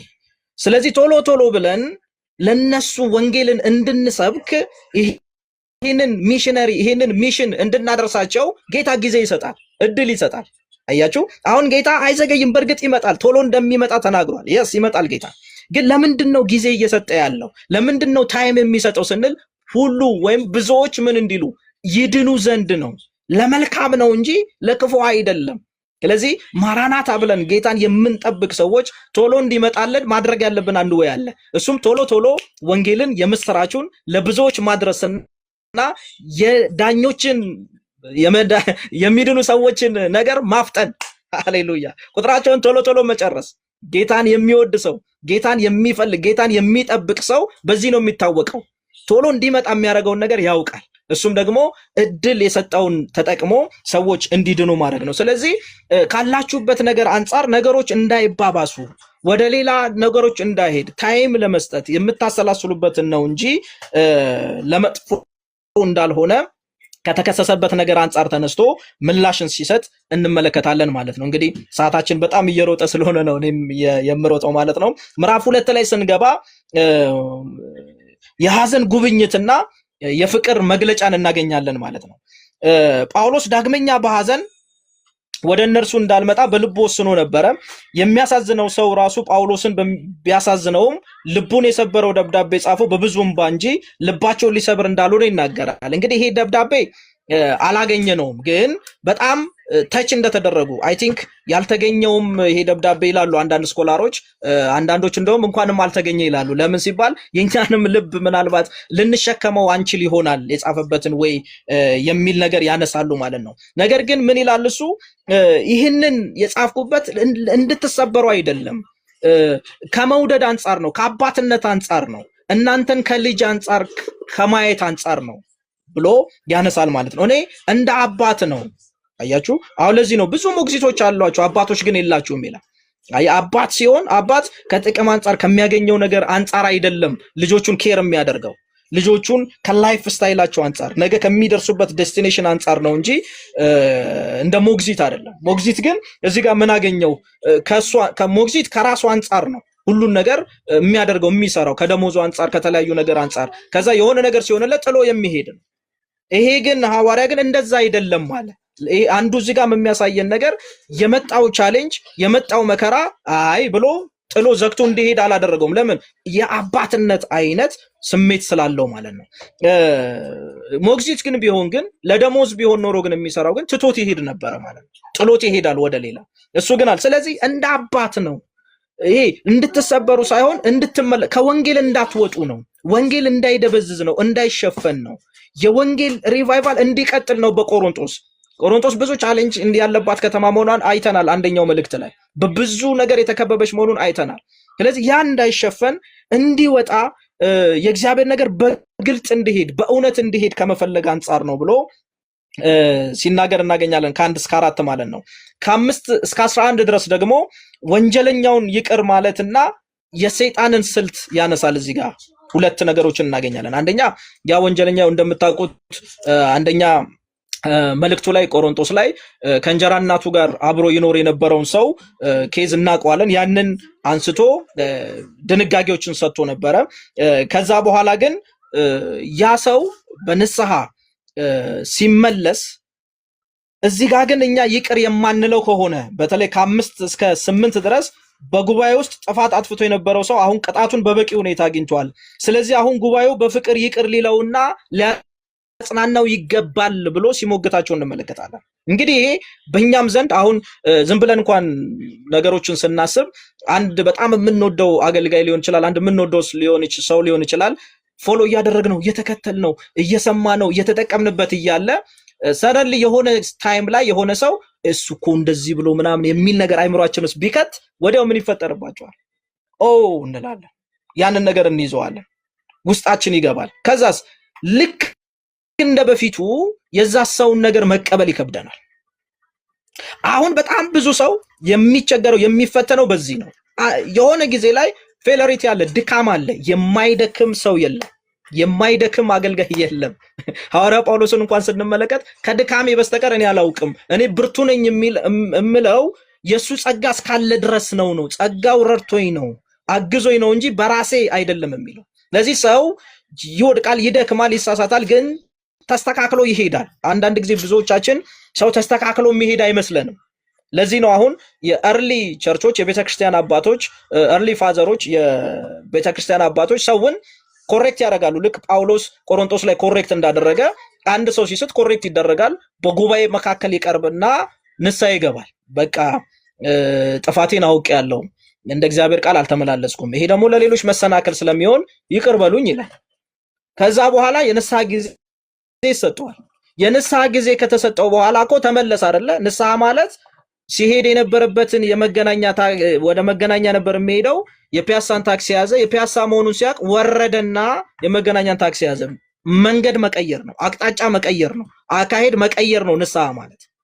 ከዛ በኋላ ግን ሰውየውን እንደ በፊቱ ኮኔክት ማድረግ ይከብደናል ብዙዎቻችን። ይሄ በጣም ዴንጀረስ እና ለሰይጣን ለክፉ በር የሚከፍት ነው። በነገራችን ላይ ሁላችንም ማሰብ ያለብን ይቅር እንደተባልን ነው እንጂ ይቅር ብለን ይቅር እንደምንባል አይደለም ማሰብ ያለብን። እንደምታውቁት የሙሴ ሕግ አስተምሮት አንዱ ይቅር በል ከዛ ይቅር ይባልልሃል ነው። ያ የሰው ልጅ የተፈተነበት ነው፣ የተሰጠው ነገር ነው። ግን አልቻለም የሰው ልጅ። እግዚአብሔር ግን አሁን ቀድሞ ምን አለን? ይቅር አለን። አሁን የአዲስ ኪዳን ትምህርት ምንድን ነው? ይቅር ስለተባልን ሌሎችን ይቅር የማለት ልብ ነው የተሰጠን። እግዚአብሔር ይቅር ይላል፣ በንስሐ የሚመለሱትን ይመልስ። እግዚአብሔር ተመላሽ አምላክ ነው። ልቡ የፍቅር ልብ ያለው አምላክ ነው አምላካችን። ስለዚህ ይሄ ሰው ተመለሰ። ስለዚህ ምን ልንለው ይገባል? ይሄንን ሰው ይቅር ልንለው ይገባል። እኛ ልክ እግዚአብሔር ይቅር እንዳለው። ስለዚህ ኃጢአታችንን ይቅር እንደተባለን ይቅር እንድንል ነው የጳውሎስ አስተምህሮት። አሁን ከመስቀል በፊት ይቅር በሉ። ለምን? ይቅር እንድትባሉ የሰማይ አባታችሁ ይቅር እንዲላችሁ። ማቴዎስን ታስታውሳላችሁ። አሁንስ በአዲስ ኪዳን ይቅር ተባልን፣ ቀድሞ ይቅር አለን። ስለዚህ ይቅር የተባለ ሰው በይቅርታ ከእግዚአብሔር ጋር የተሳሰረ ሰው ሌላውን ምን ይላል? ይቅር ይላል። ያንን ሰው አስታውሱ። እግዚአብሔር ኢየሱስ በምሳሌ የተናገረው ያ ዕዳ የነበረበትን ሰው አገኘው። ከዛ ኧረ ጌታ እግሩ ላይ ወድቆ ባክ በቃ ተውልኝ፣ እንደው ባክ እሺ ብሎ ተወለት ይላል። የተተወለት ግን ሌላ ደግሞ ለካ ኢየሱስ ደግሞ ትንሽ የተወሰነች ነበረበት አገኘው ይላል። የሚገርማችሁ ነገር ጊዜ እንኳን አልሰጠው፣ አንስቶ ወደ እስር ቤቱ ወረወረው። ይሄ የንግግር ጊዜ እንኳን አልሰጠው። ይቅር የተባለለትን የረሳ ነው። ያችን ሴት ተመልከቱ፣ ሽቶን የሰበረችውን ሴት እንዴት ምናምን አሉ ብዙዎቹ። ኢየሱስ ምን አለ? ብዙ እንደተተወለት የሚያቅሰው በላይፍ ስታይሉ ደግሞ የመተው ነገር አለው። ምላሹ ያስታውቃል። አያችሁ። ስለዚህ ይቅር ልትሉት ይገባል፣ ልትቀርቡት ይገባል። ከተመለሰ በኋላ አሁን ሰውየው ተመልሷል። በዛ ነገር ነክሰናል እንያዘው እና ባለፉ ነገሮች ላይ ሰዎችን ነክሰን መያዝ የለብንም። ያ ነክሶ መያዝ በነገራችን ላይ ጋንግሪን ይባላል። ወይም ይሄ ንግግራቸው ሽንቁር ነው እንደሚለው። ሽንቁር ማለት ጋንግሪን ማለት ነው። ጋንግሪን ማለት ውስጡን እየሄደ በኋላ አካሉን የሚጎዳ ማለት ነው። መለያየትን የሚያመጣ ማለት ነው። ቂመኝነት አንድ ሰው ተመልሶም እንኳን ትቶም እንኳን ያንን ነገር መያዝ አካሉን ወደ መፍረስ ወደ መለያየት ያመጣል። በነገራችን ላይ ብዙ ግሩፖች የተመሰረቱት በዚህ ምክንያት ነው። ብዙ ባለራዕይ የበዛበት ምክንያት ይሄ ነው። በነገራችን ላይ የመለያየትን ነገር ያመጣል፣ ጋንግሪን ስለሆነ ማለት ነው። ስለዚህ ይቅር ልንለው ይገባል ብሎ ከ5 እስከ 8 ድረስ ይሞግታል ማለት ነው። ከ9 እስከ 11 ጳውሎስም በክርስቶስ ፊት ያንን ሰው ይቅር ሲለው እንመለከታለን። ከዛ በኋላ እንደዚህ ይላል፣ ሰይጣን እንዳይበልጠን ሐሳቡን አናውቅምና። አያችሁ፣ አሁን ሰይጣን ሐሳቡን ይሄንን የዳቢሎስን ሐሳብ አንስተውም አይደለ ይላል። ይሄ አንስተውም ኢን ሴንስ ለሱ በር የሚከፍቱ ነገሮችን ወዲያው ማስወገድ አለብን ነው። አንድን ሰው በጣም መያዝ ነው። በቃ ይሄ ሰው በደለ፣ አጠፋ፣ አዎ። ከዛ በኋላ ተገቢው ነገር ተደረገ፣ እንዲመለስ ተደረገ፣ አዎ። ከተመለሰ በኋላ ኢትስ ኦኬ። የሚመለስ ልብ ሊኖረን ይገባል። ሀግ የሚያደርግ ልብ ሊኖረን ይገባል። ነገር እኮ አለፈ አይደለ፣ አበቃ። አይ እኔ ምናምን ብለን ግን የምንይዝ ከሆነ ሰይጣን ሐሳቡን ይዞ ነገሩን ይዞ ሌሎችን ለማድረግ ይጠቀምበታል። ልክ እንደዚህ እንደ ጋንግሪን እንደ መርዝ ነው። ምንም እንኳን መልካም ነገር ቢሆን አሁን ትዝ ይላችኋል፣ አንዳንድ ሰዎች ድንገት ቀጥ ይላሉ። ስራ ነው ያሉት ወይ የሆነ ነገር ላይ ነው ያሉት። ድንገት ግን ፖዝ ምንድነው ሲባል በኋላ ለካ ውስጡን ሰምቲንግ ነገር ነበር ያልታወቀ ማለት ነው። ልክ እንደዚህ እንደማይታወቅ መርዝ ተቀምጦ የሚበትን ነገር ነው። አሁንም ቤተክርስቲያንን የሚያምስ ነገር ነው። የአገልጋዮችን ቤተሰብ የአገልጋዮችን ነገር ኮሬክሽን ተገቢ ነው። ኮሬክሽን መደረግ አለበት በአግባቡ ማለት ነው። ኮሬክሽን የተደረገን ሰው ግን ከኮሬክሽን በኋላ ከይቅርታ በኋላ በቃ ይሄ የእግዚአብሔር ትምህርትና የዓለም ትምህርት አንድ አይደለም። ይሄ የሞቲቬሽናል ስፒከሮች ንግግርና መጽሐፍ ቅዱስ አንድ አይደለም። አሁን የምድር ዕውቀት ሚስማር ከወጋ በኋላ ሊነቀል ይችላል፣ ግን ያ ቀዳዳ አይጠፋም ምናምን። እኛም እውነት ነው ውስጥ ኖ የወንጌል እንደዛ አይደለም። የምናየው በወንጌል እይታ ኢየሱስ እንደሚያይ ነው ማየት ያለብን። የእግዚአብሔር ቃል እንደሚያይ ነው ማየት ያለብን። እኛ ምን ያክል ነው ተወልን ምን ያክል ነው ይቅር የተባል ነው የሚለውን ነገር ነው ማየት ያለብን። ካልሆነ ለክፉ እድል ፈንታ እንሰጣለን፣ ለመለያየት ልዩነታችን ለመስፋቱ እድል ፈንታ እንሰጣለን። ስለዚህ ብዙ መለያየቶች ብዙ ግሩፖች ተፈጠሩ ማለት ነው። ሰይጣን መከፋፈልን በመካከል እያደረገ መጣ ማለት ነው። ለዚህ ምክንያት መሆን መቻል የለብንም። ለኛም ደግሞ ነገሮቻችን ለምን ይያዙብናል? እኛስ ለምን እንያዛለን? ስለዚህ ከሁሉ በላይ ፍቅር ይበልጣል፣ መመለስ ይመልጣል። እግዚአብሔር ይቅር ያለውን ደግሞ እኛ ልንኮንን አይገባም ማለት ነው። ልክ እንደዛ እንደ ወንድምየው እንዴት ይህ ሁሉ ነገር እንዴት ለሱ ይደረግለታል? እንዲያርጎ የሱ እኮ ያደረገው ድርጊት ደግሞ እኮ የባሰ ነው። የባሰ እኮ ነው። በነገራችን ላይ እኔ ቤት ውስጥ ነኝ ያለው ወንድም እኮ ያ እሺ ሶሪ ያለ በቃ ንስሐ ተደረገለት ተመለሰ እንዴት ይላል? ግን እሱ እኮ አባቱ በጣም ሲያስደስተው ብቻ እንደሚያደርግለት መረዳት ያለው ሰው እኮ ነው። ከዚህ በላይ ምን ጥፋት አለ? እግዚአብሔር እኮ በጣም ስናስደስተው እኮ አይደለም ብለስ ያደረገን፣ ገና ደካሞች ገና ሳናውቀው እኮ ነው የወደደን፣ ገና ሳንፈልገው እኮ ነው የፈለገን። በዚህ ሞቲቭ መሆን እኮ ራሱ እኮ መበደል ነው። ለዚህ ነው አባትየው ምን አለ እንዴ ያለኝ ነገር ሁሉ የኔ የሆነ ነገር ሁሉ ያንተ እንደሆነ ሳታቅ ነው በአገልግሎት ተጠምደ ያለው። ሰውየው ያገለግላል፣ በቃ ይጠምዳል፣ ያርሳል፣ ምን ይላል፣ የሆነ ነገር ያደርጋል። ግን ሞቲቭ እውቀቱ ገና ስለ አባቱ እንኳን ያለው መረዳት እንኳን የለውም። ስለዚህ ወደሱ እንኳን ሲዞር የሚነቀፍበት ነገር አለ ማለት ነው። ለዚህ ነው አንተ በሌላው ላይ ያለውን ጉድፍ ለማውጣት እንትን የምትል በአንተ ላይ ያለውን ነገርስ ወደ አንተ ሲዞርስ ብሎ ጳውሎስ ያነሳልና ይቅርታ የመርዝ ማስወገጃ ነው። ይቅርታ የሰይጣንን ሐሳብ መምቻ ነው። ይቅርታ በጣም ትልቅ የሆነ የእግዚአብሔር መሳሪያ ነው። ስለዚህ ብዙ ቤቶች እንዳይበተኑ ምክንያቱ፣ ብዙ አገልግሎቶች እንዳይበተኑ፣ ብዙ ቅዱሳን እንዳይበተኑ ምክንያቱ ምንድነው ስንል የይቅርታ ልብ መኖር መቻል አለበት የሚለውን ሐሳብ ያነሳል። ከዛ ከ12 እስከ 17 በክርስቶስ ፊት የድል መዓዛ መሆናችንን ያሳያል ማለት ነው። ከ12 እስከ 13 ጳውሎስ ወንጌልን ለመስበክ ወደ ጲሮስ በሄደበት ቲቶን በማግኘቱ አስቦ ወደ መቄዶንያ መሄዱን ይናገርና ከዛ በኋላ ክርስቲያኖች በእግዚአብሔር ፊት የክርስቶስ መልካም መዓዛ ናቸው፣ መዓዛው ለሚድኑት የህይወት መዓዛ፣ ለሚጠፉት ደግሞ የሞት መዓዛ ናቸው ብሎ ያነሳል። እንግዲህ ሮማውያን እንደምታውቁት ድል ካደረጉ በኋላ ሰልፉን ካሸነፉ በኋላ ሲመለሱ በጥንቱ ዘመን ማለት ነው የሮማ አሸናፊ ጀነራሎች ከጦርነት ድል ሲመለሱ ከተማይቱን ምን ያደርጓታል? በእጣን መዓዛ ቅመም ያለው በደንብ የሚያውድ አይነት መዓዛ ቅመም ከተማው በሙሉ ይረጫል ማለት ነው። ያ በከተማ ውስጥ ያለ ሰው በሙሉ ጀነራሎቹ በጣም ድል አድርገው እንደመጡ በሽታ ያውቃል። ቤት ውስጥ ቁጭ ብሎ ማለት ነው። ሲሸተው ያ ሽታ በከተማው ኦ ይላል። ምንድነው? ድል አድርገው ተመለሱ የኛ ይላል። ከምኑ አወቀ ድሉን? ከዛ ከመዓዛው ከሽታው ያውቃል ማለት ነው። በዚህ መካከል ደግሞ ተማርከው የመጡ አሉ፣ ተይዘው የመጡ አሉ። ለነሱ ደግሞ ምንድነው? የሞት ሽታ ነው ያ ሽታ። ለነሱ ድል አይደለም፣ ለነዚህኞቹ ድል ነው። ለነዚህኞቹ የሞት ነው፣ ለነዚህኞቹ ደግሞ የህይወት እንደሆነ ያንን ምልክት አድርጎ ያሳያል ማለት ነው። ስለዚህ እኛ የቃሉን መገለጥ ይዘን የምንመላለስ ሰዎች በፊት ለፊታችን ሁለት ሰዎች አሉ። ሰምቶን የሚድን አለ። ለዛ ሰው የህይወት መዓዛ ነን፣ የድል የአሸናፊነት መዓዛው ነን። ሰምቶ ደግሞ መልካም ምላሽ ለማይሰጥ አይ ብሎ ለሚያክፋፋ ለሚያጣጥል አሁን በየጊዜው የሚድኑ ሰዎችን ወንጌል ይጠራል፣ የእግዚአብሔር ቃል ይጠራል፣ በየቀኑ በዚህም ፕላትፎርም ይጠራል። አይ ብሎ ለሚያክፋፋ የሞት ሽታ ነው።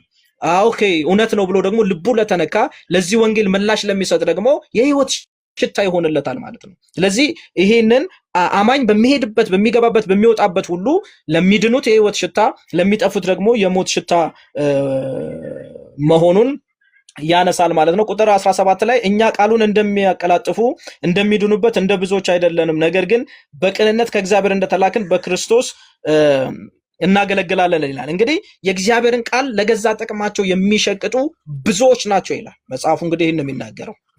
ከጥቂቶቹ መካከል ያድርገን፣ ጸጋ ይጨመርልን። ብዙዎቹ ይልና እንደ ብዙዎቹ ለምን? እነሱ የወንጌልን ነገር የሚሸቅጡ የራሳቸው ኑሮ ብቻ ነው የሚያስቡት። ከወንጌሉ ከጌታ አንጻር ከኢየሱስ አንጻር ከሚድኑት ሰዎች አንጻር አይደለም። ሞቲቬሽኑ ፐርሰናል ነው፣ የግል ሐሳብ ያለበት ነው። ልክ ጳውሎስን እየከሰሱ እንዳሉት ሐዋርያት ማለት ነው። ያላቸው የግል አጀንዳ ነው። አጀንዳው አይደለም አጀንዳቸው። የነሱ አጀንዳና የሱ አጀንዳ ይለያያል። የሚል ነገር ያነሳል ማለት ነው። እኛ ግን ምን እናደርጋለን? በቅንነት ሃሌሉያ ከእግዚአብሔር እንደተላክን የእግዚአብሔር አደራ እንዳለብን ሰው ምክንያቱም መልእክቱን ቅድም ጊዜም ስለሌለኝ እንትን ያላልኩት ነገር አለ። አሁን በቆሮንቶስ ላለች የእግዚአብሔር ቤተክርስቲያን ይላል ጳውሎስ ሲናገር፣ በቆሮንቶስ ለምትገኘው የእግዚአብሔር ቤተክርስቲያን። አሁን ብዙ ቤተክርስቲያኖች አሉ። እዚህ ያለ ምስኪያዙናን አለ፣ እዛ ጋር ስደተኛው አለ፣ እዛ ጋር የቀጨነው የሚባል አለ፣ እዛ ጋር ብዙ አይነት ቸርች አለ። ቸርች ነው ግን የትኛው ሲባል የእግዚአብሔር ይባላል። አሁን በእግዚአብሔር የተጠራ ሰው የሚያገለግለው የት ነው ሲባል የእግዚአብሔር የሆነች ቤተክርስቲያን ላይ ነው። ምን ማለት ነው? የእግዚአብሔርን ስም ብቻ የምታስጠራ የእግዚአብሔርን ስም ብቻ ግሎሪፋይ የምታደርግ አያችሁ። በሰው አገዛዝ ዘመን እንደሆነው በናምሩድ ዘመን እንደሆነው ስማችንን እናስጠራ ብለው እንዳልተነሱት ማለት ነው። ባይዘዌ ልክ እንደ ናምሩድ ዘመን በአሁኑም ዘመን በጣም ስማቸውን ለማስጠራት ቢልዲንግ የሚገነባዋል፣ በጣም በትልቁ ባነር የሚያሰሩዋል። ያንን አይወድም እግዚአብሔር። ስለዚህ የእግዚአብሔርን ስም የሚያስጠሩ ለወንጌል የተለዩ በእግዚአብሔር የተጠሩ ምንድናቸው ይላል? እነሱ የህይወት መዓዛ አለባቸው። እነሱን የሚያሸት እነሱን የሚያይ ሁሉ ህይወት ጋር ይገናኛል፣ ከደህንነት ጋር ይገናኛል። ለብዙዎች መዳን፣ ለትውልድ መታነጽ፣ ለአብያተ ክርስቲያናት መታነጽ ምክንያት ይሆናል እያለ ይናገራል ማለት ነው። ሐሰተኛ ግን ወይም በእግዚአብሔር ያልተጠራ ግን ምንም አይመስሉ። ለምሳሌ አንዳንድ ዜና ስሰሙ አደነግጡም? ፌክ የሆነ መድኃኒት የሚሸጡ ፋርማሲስቶች፣ ነርስ ነው ሰውየው፣ ሐኪም ነው፣ ግን ፌክ የሆነ ለህፃናት የማይሆን ጊዜው ያለፈ መድኃኒት ይሸጣል። ሰዎችን ሌሎችን አቢዩዝ የሚያደርግ ነገር ይሸጣል። ምንም አይመስለውም እሱ ይሄንን ሲያደርግ ማለት ነው። ለምን ሲባል ስለ ሰው ህይወት ኖሩ አልኖሩ ግድ አይሰጠው። ህፃናቱ በህይወት ቀጠሉ አልቀጠሉ ምንም ግድ የለውም። እሱ አንድ ነገር ብቻ አንድ ፕሮጀክት አለ። እሱም ፕሮጀክቱ ምንድነው? ምን ያህል አገኘሁኝ ነው የሚለው፣ ምን ያህል ሰበሰብኩኝ ነው የሚለው። ከዛ በዛ ገንዘብ ምናምን ብሎ ያው ህሊና የሌለው አይነት አስተሳሰብ፣ የክፉ የሰይጣን አይነት አስተሳሰብ የሚያስብ ማለት ባይ ዘ ወይ ሐሰተኛ አገልጋይ ማለት ልክ እንደዚህ ነው። ጌታ ይርዳን። ሐሰተኛ አገልጋይ ማለት ልክ እንደዚህ ፌክ የሆነ ጊዜው ያለፈበት ኤክስፓየርድ ያደረገ መድኃኒት እንደሚሸጥ ኤክስፓየርድ ያደረገ መልእክት ያላቸው ማለት ለሞት የሚዳርግ መልእክት ያለው ማለት ነው ሐሰተኛ ማለት። ሐሰተኞች ሰው ተሰናከለ አልተሰናከለ ከወንጌል ራቀ አራቀ እችን ታንክል ቅንጣት ታክል ስሜት የላቸውም። ትክክለኛ ወንጌል ላይ ያለ ሰው ግን የሰዎች መዳን ግድ ይለዋል። የእውነትን ወንጌል ይይዛል። የእውነትን ትምህርት መልእክት ይይዛል። የተበረዘን ወንጌል አይይዝም። የሚመርዝን ወንጌል አይይዝም። ለገንዘብ ወይም ለዝና መልእክቱን አያስተላልፍም። ወንጌሉን አያደርግም። ለዛ ሩጫው በሙሉ ለዚህ ነገር አያደርግም ማለት ነው። ጳውሎስ ግን ንጹሑን የእግዚአብሔርን ቃል ያለመበረዝ ያቀርብ ነበር። ዛሬ ጸጋ ይጨመርልን። የተበረዘ መልእክት ከአይምሯችን ይለቀቅ። ዛሬ መታጠብ እንዲሆን ያልተመረዘ ትክክለኛ የሆነ የመጽሐፉ መልእክት ብቻ እንዲያገኘን፣ የሰው ሐሳብ የሌለበት የሰው ፈቃድ የሌለበት የራሱ የእግዚአብሔር ሐሳብ ብቻ ይሙላል። እሱ ሲሞላን ነው፣ እሱ ብቻ መፍሰስ ሲጀምር ነው ለብዙዎች መዳን ምክንያት የምንሆን። ካልሆነ የራሴን ሐሳብ ኤሰጀሲስ ሰርቼ የራሴን ምክንያት ደስ እንዳለኝና እንደመሰለኝ መልእክት ማቀርብ ከሆነ ብዙዎች ለመሞታቸው ምክንያት ይሆናል፣ ብዙዎች ለመሰናከላቸው ምክንያት ይሆናል ማለት ነው። ስለዚህ የእውነተኛ ወንጌል ማስተላለፍ በእግዚአብሔር እንደተጠራ ምልክት ነው። በትክክለኛ ወንጌል እንደዳነ ሰውየው ምልክቱ ነው። ያ ምኑ ይገልጠዋል? ትምህርቱ ይገልጠዋል። ምኑ ይገልጠዋል? ህይወቱ ይገልጠዋል። ምኑ ይገልጠዋል? መውጣት መግባቱ ይገልጠዋል። ንግግሩ ትክክለኛ እንደ ወንጌል የሆነ ንግግሩ፣ አስተምሮቱ ልክ እንደ ኢየሱስ የሆነ ልቡ ደግሞ ልክ እንደ ኢየሱስ የሆነ። ለዚህ ነው ሮሜ ላይ ሲናገር የክርስቶስ ፍቅር በልባችን ላይ ፈሷል ይላል። በልቡ ላይ የክርስቶስ ፍቅር የፈሰሰ ሰው ለሌሎች መዳን ምክንያት፣ በህይወት ለመኖራቸው ምክንያት ለዛ ሽታ የሆነ ይቀጥላል። ስለዚህ በቆሮንቶስ ያሉትን ሰዎች ይሄንን ይጽፋል። እኔም ህይወቴ እንደዛ ነው ይላል ጳውሎስ። ለሚሰሙኝ እናንተንም ለሚሰሙ ይህን ትክክለኛ ወንጌል ለሚሰሙ ህይወት ይሆንላቸዋል፣ መዳን ይሆንላቸዋል። በዚህ ወንጌል አላፍርም። ትክክለኛ ነው፣ እውነተኛ ነው። ሊትራሊ ያረጋገጥኩት ነገር ነው። በተጨነኩ ጊዜ ትቶኝ ያልሄደ ነው። እንደሚሰራ የእግዚአብሔር ቃል በሁለት አፍ በኩል የተሳለ ሰይፍ እንደሆነ ያየሁበት ነው። ሊትራሊ በላይፍ ስለዚህ ለማዳን ነው እንጂ ለማጥፋት አይደለም እያለ ይሄዳል። እንደነ ዲሜጥሪዮስ አይነት ግን በሁለተኛ ቆሮንቶስ ላይ እንደመጡት ትክክለኛ ያልሆኑ ሐዋርያት ግን ወረቀት አላቸው። ከዋናው ሲኖዶስ ነው የመጡት። እንዲና እንዲያ የሚሉት አለ። ከከሌ ጋር እኮ እንደዚህ ተገናኝቼ አብሬ ምናምን የሚሰሩት የሆኑ ነገሮች አሉ ተቀባይነትን ለማግኘት። ግን አገልግሎታቸው ህይወት የለበትም፣ ፍሬ የለበትም፣ የሚድኑ ሰዎች የለበትም። ስለዚህ በእግዚአብሔር የተጠራ ሰው ህይወቱ ያሳያል። ራሱ መልእክት ነው። ሲወጣም ሲገባም ለሚድኑት መልካም መዓዛ ያለው ነው፣ የሚሸቅጥ አይደለም። ሃሌሉያ! ጸጋ ይጨምርልን። የእግዚአብሔር ወንጌል በምንም አይሸቀጥም። ወንጌል በምንም አይቀየርም። ወንጌልን የሚተካ ገንዘብ እንዴት ይሆናል? ራሱ ካልኩሌት ከመደረግ የሚያልፍ ነው እንዴ! ወንጌል እኮ የበራለት ሰው እኮ በዚህ ምድር ላይ እኮ ብቸኛው እድለኛ ሰው እኮ ወንጌል የበራለት ሰው ነው እዚህ ምድር ላይ። ገንዘብ ሊተካው አይችልም። ለዛ ነው አንተም ገንዘብህም ባፍንጬ ይውጣ ያለው ጳውሎስ። ለዛ ነው። ለምን ገንዘብ የማይሰጠውን ፈውስ ነው የኢየሱስ ስም የሚያመጣው ፈውስ፣ የኢየሱስ ስም የሚያመጣው ደህንነት። ገንዘብ ዝና የማያመጣው ነው። በነገራችን ላይ ጳውሎስ ዓለም አይሆነኝም፣ አይመጥነኝም፣ ከዓለም ምንም ነገር አልፈልግም ብሎ ዓለምን ንቆ የመጣ ነው እንጂ ዓለም አልፈልግም ብላ የሸኘችው አይደለችም። አንዳንድ ጊዜ አማኞች በዓለም የሆነ ነገር እንትን ሲሉ ይመጣሉ ይባላል። ኖ ዓለም ነው ገንዘቧም ዝናዋም ሁሉ ነገሯም ህይወት አይሰጥም፣ የከሰረ ነው፣ ትርፉ የለውም ብሎ ጌታ ግን ይበልጣል ብሎ የመጣ ነው አማኝ ማለት። ስለዚህ በወንጌል የመጣ ትክክለኛ የእግዚአብሔር ጥሪ ያለው ሰው ዓለም በመታቀርብለት ነገር ሊወሰድ አይችልም። ለዚህ ነው እኔ ግን ስለ ወንጌል አለ ሁሉን እንደ ጉድፍ እቆጥራለሁ አለ። ለኔ ረብ የሆነውን ነገር በሙሉ ከዚህ ከክርስቶስ ፍቅር አይበልጥም አለ። ስለዚህ ትቼዋለሁ። በምንድን ነው የሚያስታውቀው ወንጌል? ክብርን በመተው። ሲጀመር እኛ ከወንጌል ውጪ ምን ክብር አለን? ዓለም ይሄ የምታሳየው ጭብጨባ ትህትና የሚመስል እሱ እኮ ፌክ ነው፣ ክብር አይደለም እኮ። እኛ ክብራችን የእውነት ወንጌል ነው። የእውነት ወንጌል በእኛ ሲነገር ያግሎር ምን አይነት ራሱ እኔ ሰሟን እንኳን አክብሮ ጠርቶ የማይሰጠንን ለሆነ ኃላፊነት የማይሰጠንን ሰዎች የዚህ ወንጌል የዚህ እማዬ የሆነ ቃል የዚህ የከበረ ነገር ተናጋሪ ተደርጎ መጠራት ራሱ አይገርምም? በጣም እኮ የሚደንቅ እኮ ነው። በጣም እኮ የሚገርም እኮ ነው። በእኛ ሊነገር የማይገባ ነበር እኮ። ይሄ ግን ጸጋ ስለበዛ መንፈስ ቅዱስ ስለተሰጠን እግዚአብሔር ምን ያክል ፍቅሩን እንደገለጠልን የምናይበት ነገር ስለሆነ ነውና አንሸቅጠውም፣ አንለውጠውም። ኢየሱስ ይመጣል። የእረኞች አለቃ ይመጣል። ቤታችን በሰማይ ነው። የቤተ ክርስቲያን ስፍራ እዚህ አሁን የሚሰጥ 3000 ካሬ አይደለም፣ ከዛ ያለፈ ነው። ይሄኛው የሚያልፍ ነው፣ ጊዜያዊ ነው። ወንጌል እንዲሰበክበት ሌሎች እንዲድኑበት ነው። ግን ይጠቀለላል፣ ያልፋል። ለሚያልፍ ነገር አይደለም እኛ የምንሰራው። እኛ የምንሮጠው በሰማይ ላለው መዝገባችን ነው። መዝገባችን እኛ በሰማይ ነው። ስለዚህ ክብራችንን ብንጥልለት፣ ስማችንን ብንጥልለት እኛ እኮ መሞት ነው ያለብን። በእኛ እሱ ነው መታየት ያለበት፣ እሱ ነው መመላለስ ያለበት። ይሄ ያልሞተ እኔነት በወንጌል በመስቀሉ ጣር እንትን ያላለ ሰው ምን ያደርጋል? ወንጌልን ይሸቅጠዋል። ስንት ታወጣለህ? ስንት ከፍሉኛላችሁ? አይ ገንዘብ ከሌለ፣ አይ እንደዚህ፣ አይ ይሄን ትምህርት የማያስቀመጥኩት ለሆነ ጊዜ ኮንፈረንስ ማዘጋጀት የሆኑ ዝና። ይሄ በነገራችን ላይ ብዙ ልምምዶች ታይቷል በቤተክርስቲያን ታሪክ። የትኛውን ልምምድ ግን ምንም የሚጠቅም ነገር የለውም። የሚጠቅም ግን አንድ ነገር አለ። ምን? የእውነትን ወንጌል ለትውልድ ማድረስ፣ ብዙዎች እንዲድኑ ማድረግ። ይሄ ነው የእግዚአብሔር ወንጌል ማለት። ያልተቀላቀለበት፣ የኔን ሐሳብ የማልጨምርበት፣ የነከሌን ሐሳብ የማልጨምርበት። ዶግማ ከዶግማ አንጻር እንኳን ስናይ የእግዚአብሔርን ቃል ሽረን ሳይሆን ትክክለኛውን ነገር ጠብቀን እውነትን የምንናገር። በጣም ዛሬ ሳልናገር እንዳላልፈው የምፈልገው ነገር አለ። የእውነትን ወንጌል የያዘ ሰው አይዘውም። በእርግጥ ግን በብዙ ቻሌንጅ ያለ ነው። በዛው ልክ ደግሞ የክብር አገልግሎት የሚያገለግል ነው።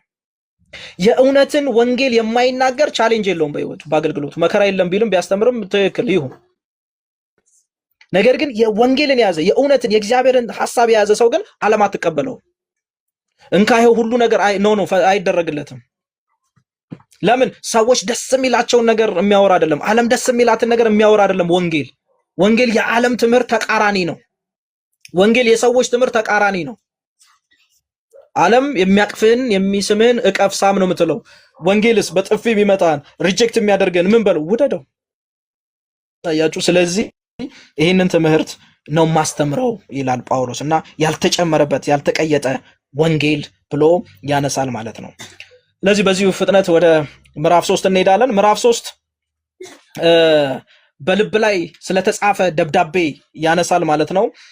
ከቁጥር 1 እና 2 ራሳችንን እንደገና ማስተዋወቅ እንጀምርን ብሎ ይናገራል። በጣም የሚገርም ነው። ማስታወቂያ እንስራ እንደገና በማለት ይጠይቃል። ለአንዳንዶች እንደሚያስፈልገው የምስክር ወረቀት ደብዳቤ ከእርሱ ዘንድ አያስፈልገንም፣ ምክንያቱም የኛ ደብዳቤ እናንተ ናችሁ ይላል። አሁን ቅድምም ደጋግሜ እንደነገርኩት የሆነ ወረቀት የሆነ ማስረጃ አይደለም። ማስረጃው ሊተራሊ የሚንቀሳቀስ ሰው ነው። ሙሉ ሰው ነው እሱ ይናገር እንደተባለው ማለት ነው። ተወተዋል እና ምንድነው ሲባል እሱ ሙሉ ሰው ነው። ስለዚህ ምን ይበል? እሱ ይናገር። ዛሬ ለወረቀት እንደው እንትናችን ራሱ አሁን ይሄ እንደው እግዚአብሔር ፈጥኖ ይድረስልን እንጂ ሪፖርት ላይ የተመሰረተ ወረቀት ላይ የተመሰረተ የዚህ ዓመት ሪፖርት አሁን ብዙዎቹ ያውቃሉ። አሁን ይሄን የሚሰሙ ሁሉ የሪፖርት ጊዜ ስለሆነ ያውቃሉ። ስለዚህ የተሰራም ያልተሰራም ይሄ ነው ሪፖርት ታታታታ ክፍያው ስንት ነው? ይሄን ያክል ነው፣ ይሄው አቅርባ ኖ ሪፖርት አለ ለመንፈስ ቅዱስ። ሪፖርት ለእረኞች ነው፣ ለእረኞች አለቃ ለእረኛው ለኢየሱስ ነው ሪፖርት ሁሉን ለሚያይ ጌታ እንጂ ላላከን ሰምዋን ሰንበዲ አይደለም። ሰዎች ለምድራዊ መንግስት መገዛት አይደለም ትህትና ለእግዚአብሔር መንግስት መገዛት ነው። ከዛ ነው ወደ ምድሩ የሚቀጥለው። ለምድሩ ትክክልም ይሁን ትክክልም አይሁን እንትን እያለን የእግዚአብሔርን ቃል ኢግኖር የምናደርግ ከሆነ ያ አይሆንም። ስለዚህ እንደገና ደብዳቤ ላጽፍ ይሄ መሆን የለበትም። ለምን? እናንተ ራሳችሁ ደብዳቤዎች ናችሁ። ለምን? እነዛ ሐሰተኞቹ ይሄውኛ ደብዳቤያችን በምን እንደተጻፈ እንግዲህ እግዚአብሔር ይወቀው። ይሄውኛ ከዛ እንትን ያለንን እንደውም የሚገርማችሁ ነገር እሱ እዛ እንኳን ደብዳቤ ይዞ ሊመጣ እውቅናም የለውም፣ አያውቁትም ጭራሽ። ሲኖዶሱ የሆነ ተቋም የሚያውቀው አይደለም የሚለው እግዚአብሔር ሲናገር፣ ሰማይ የሚያውቀው መንፈስ ቅዱስ የሚያውቀው ባይዘው የሰው ልጅ በጓዳ ያለውን ነው በአደባባይ የሚያጭደው። በጓዳ ከእግዚአብሔር ጋር ግንኙነቱ እንዴት ነው? በግል ከመንፈስ ቅዱስ ጋር ግንኙነቱ እንዴት ነው? ይሄ ነው ዋናው ኪ ነገር ይሄ ነው። ሰዎች ስለመሰከሩ ስላልመሰከሩ የሰዎች ምስክርነት ጥሩ ነው። ነገሮችን ጠብቆ ለሰው አይምሮ የሚመች መንገድ ሄዶ ሰዎች እኔም ብዙ ሰርተፍኬቶች አሉኝ፣ አፕሪሺዬሽኖች አሉኝ፣ ሴሚናሮች ምናምን የሰጠውበት ቦታ ላይ ሰርተፍኬቶች አሉ። መልካም ነው ያ ሁሉ። ግን ከዛ የሚበልጥ ሌላ አለ። የመንፈስ ቅዱስ ምስክርነት የሚባል ሰዎች በፍሬ የተገለጠ አገልግሎት የሚባል ነገር አለ። ስራው ይናገር እንጂ እኔ አልናገርም፣ እኔ እንዴት ሰርተፍኬት አመጣለሁ ነው የሚለው። እንደምታውቁት ብዙ ቅድምም አንስቻለሁ።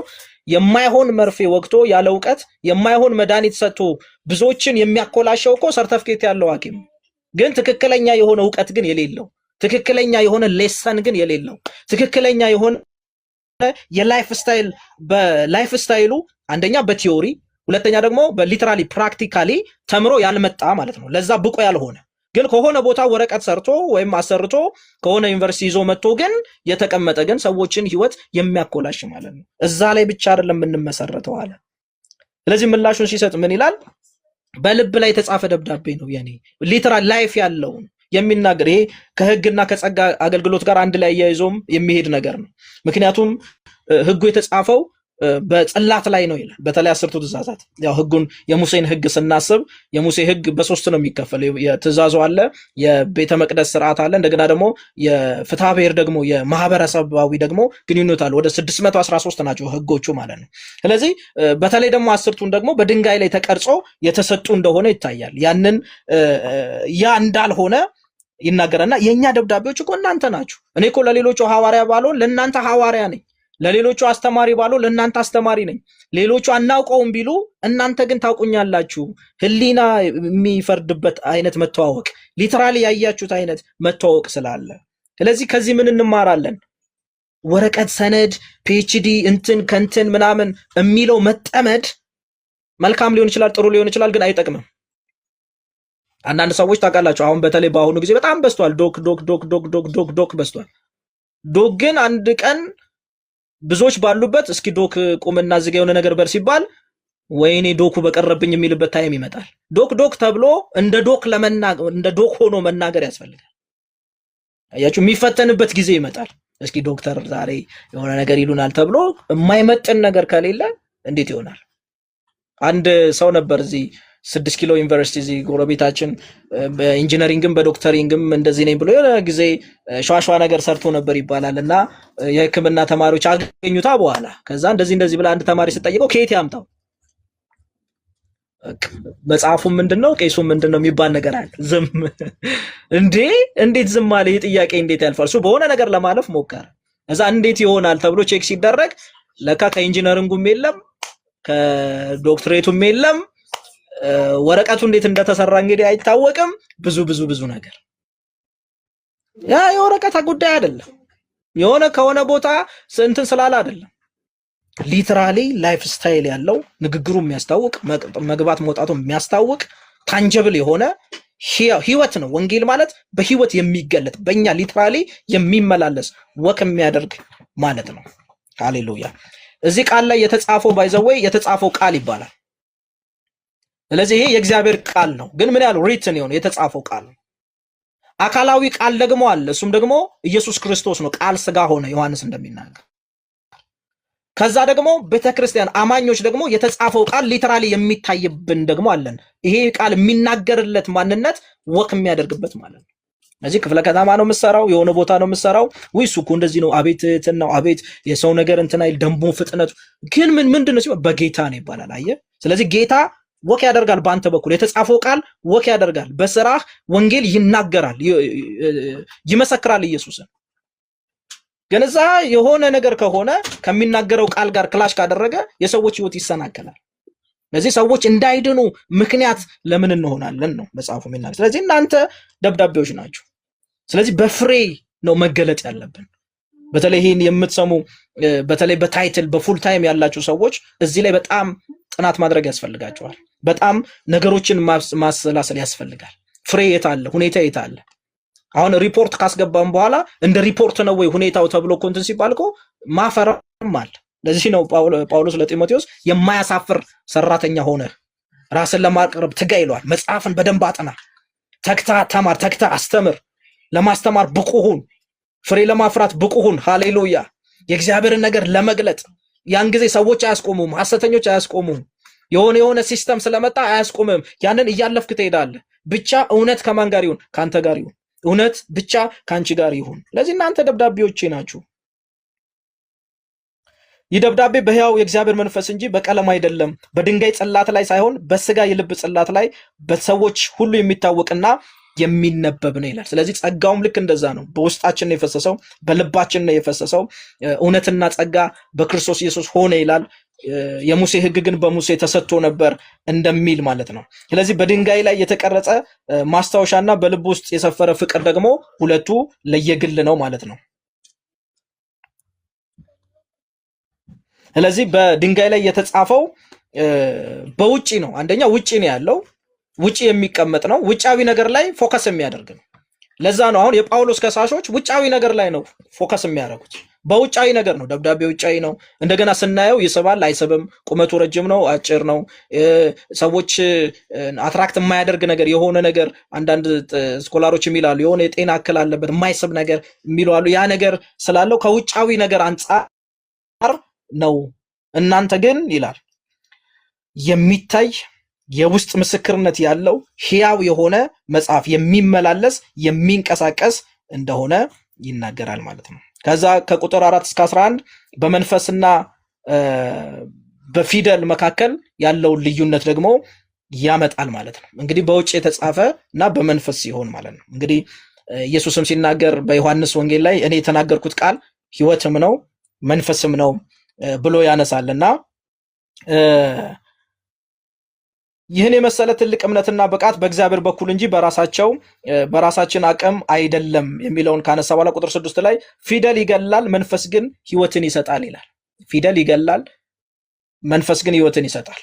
አሁን ፊደል ስንል እዚሁ ላይ ክሊር ያደርገዋል። ይሄ የተጻፈውን ዝም ብሎ ማንበብ ማጥናቱ ይገላል ሳይሆን ፊደል የሚለው ያ የሕግ አገልግሎት የሙሴ ሕግ የነበረውን አገልግሎት በድንጋይ ላይ የተጻፈውን ነው ፊደል የሚለው ማለት ነው። ስለዚህ ፊደል ይገላል ምን ማለት ነው?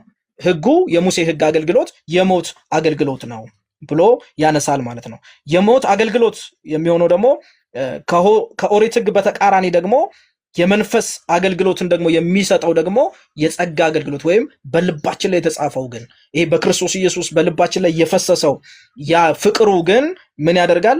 ሕይወትን ያመጣል። ለዚህ ነው እንደምታውቁት ሕጉ በተሰጠ ጊዜ 3000 የሚያክል ሰዎች ሞተዋል። መንፈስ ቅዱስ በወረደ ጊዜ ደግሞ 3000 የሚያክል ሰዎች ድነዋል ማለት ነው። ስለዚህ ሕይወት ነው፣ መንፈስ ነው፣ ሊትራሊ የሚንቀሳቀስ ነው፣ የሚታይ ሕይወት ነው። አሁን የአዲስ ኪዳን ሕይወት የሚለውን ነገር ያነሳልናል ማለት ነው። ከ7 እስከ 11 ድረስ ሙሴ ሕጉን ተቀብሎ ሲወርድ ፊቱ አብረቅርቆ ነበረ ይላል። ይህን ሁላችንም እናውቀዋለን። ስለዚህ ክብር ነበረበት ፊቱ ላይ፣ በጣም ሁሉም ሰው ሊያየው አልቻለም ነበር ይላል። የድንጋይ ጽላት ፊደል እንኳ ያን ያክል ክብር ከነበረው ይላል። አያችሁ፣ ያን ያክል ክብር ከነበረው መንፈስን የሚሰጠው የአዲስ ኪዳን አገልግሎት ደግሞ እንዴት አብልጦ በክብር አይበልጥም እያለ አሁን ከሳሾቹ በቆሮንቶስ ላይ ያሉ ከሳሾቹ የብሉይ ኪዳን ማለት በሲና ተራራ በአይሁድና በእግዚአብሔር መካከል በያዕቆብ ቤትና በእግዚአብሔር መካከል የተደረገው የመጀመሪያው ኪዳን ማለት ነው፣ ብሉይ ኪዳን።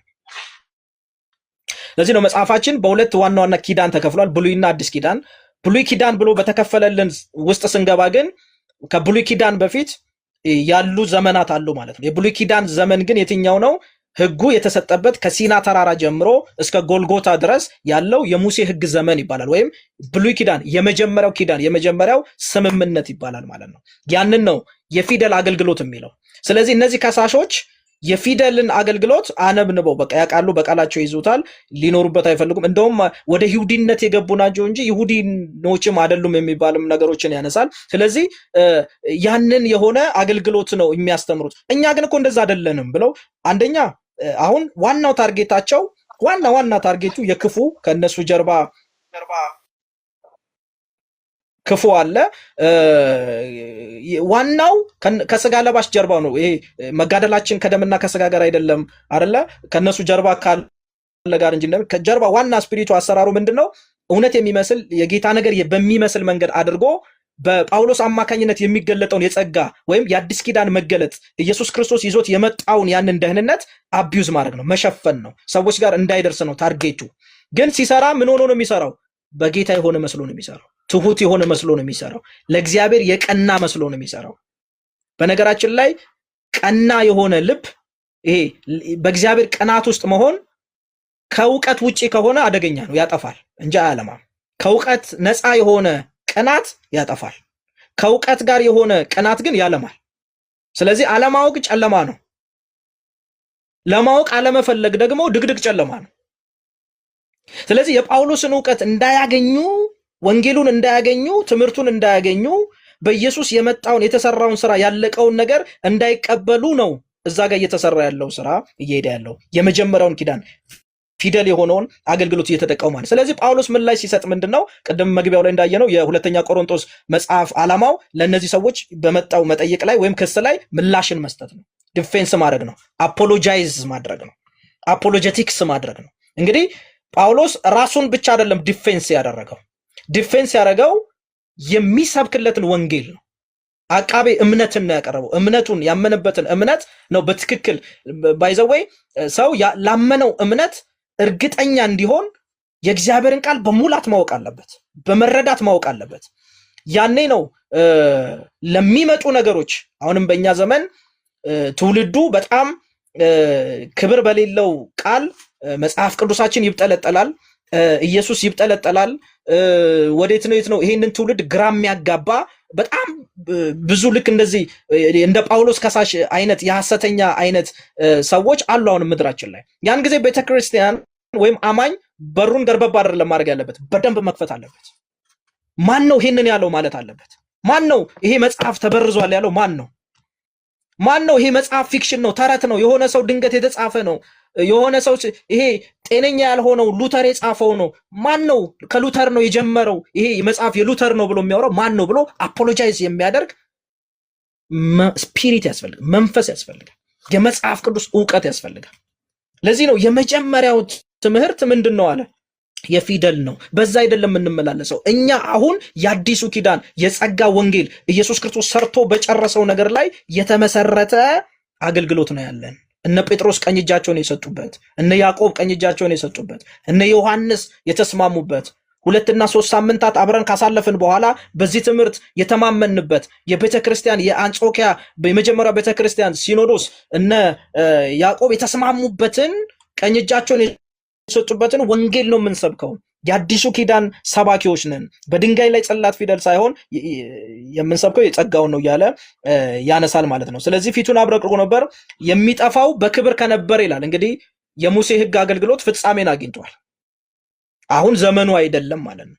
ግን የከበረ ነው፣ ከጌታ የነበረ ነው፣ ዘመን የነበረው ነው፣ አገልግሎት የነበረው ነው፣ ተልእኮ የነበረው ነው። ያንን ጨርሶ ፍጻሜን አግኝቷል።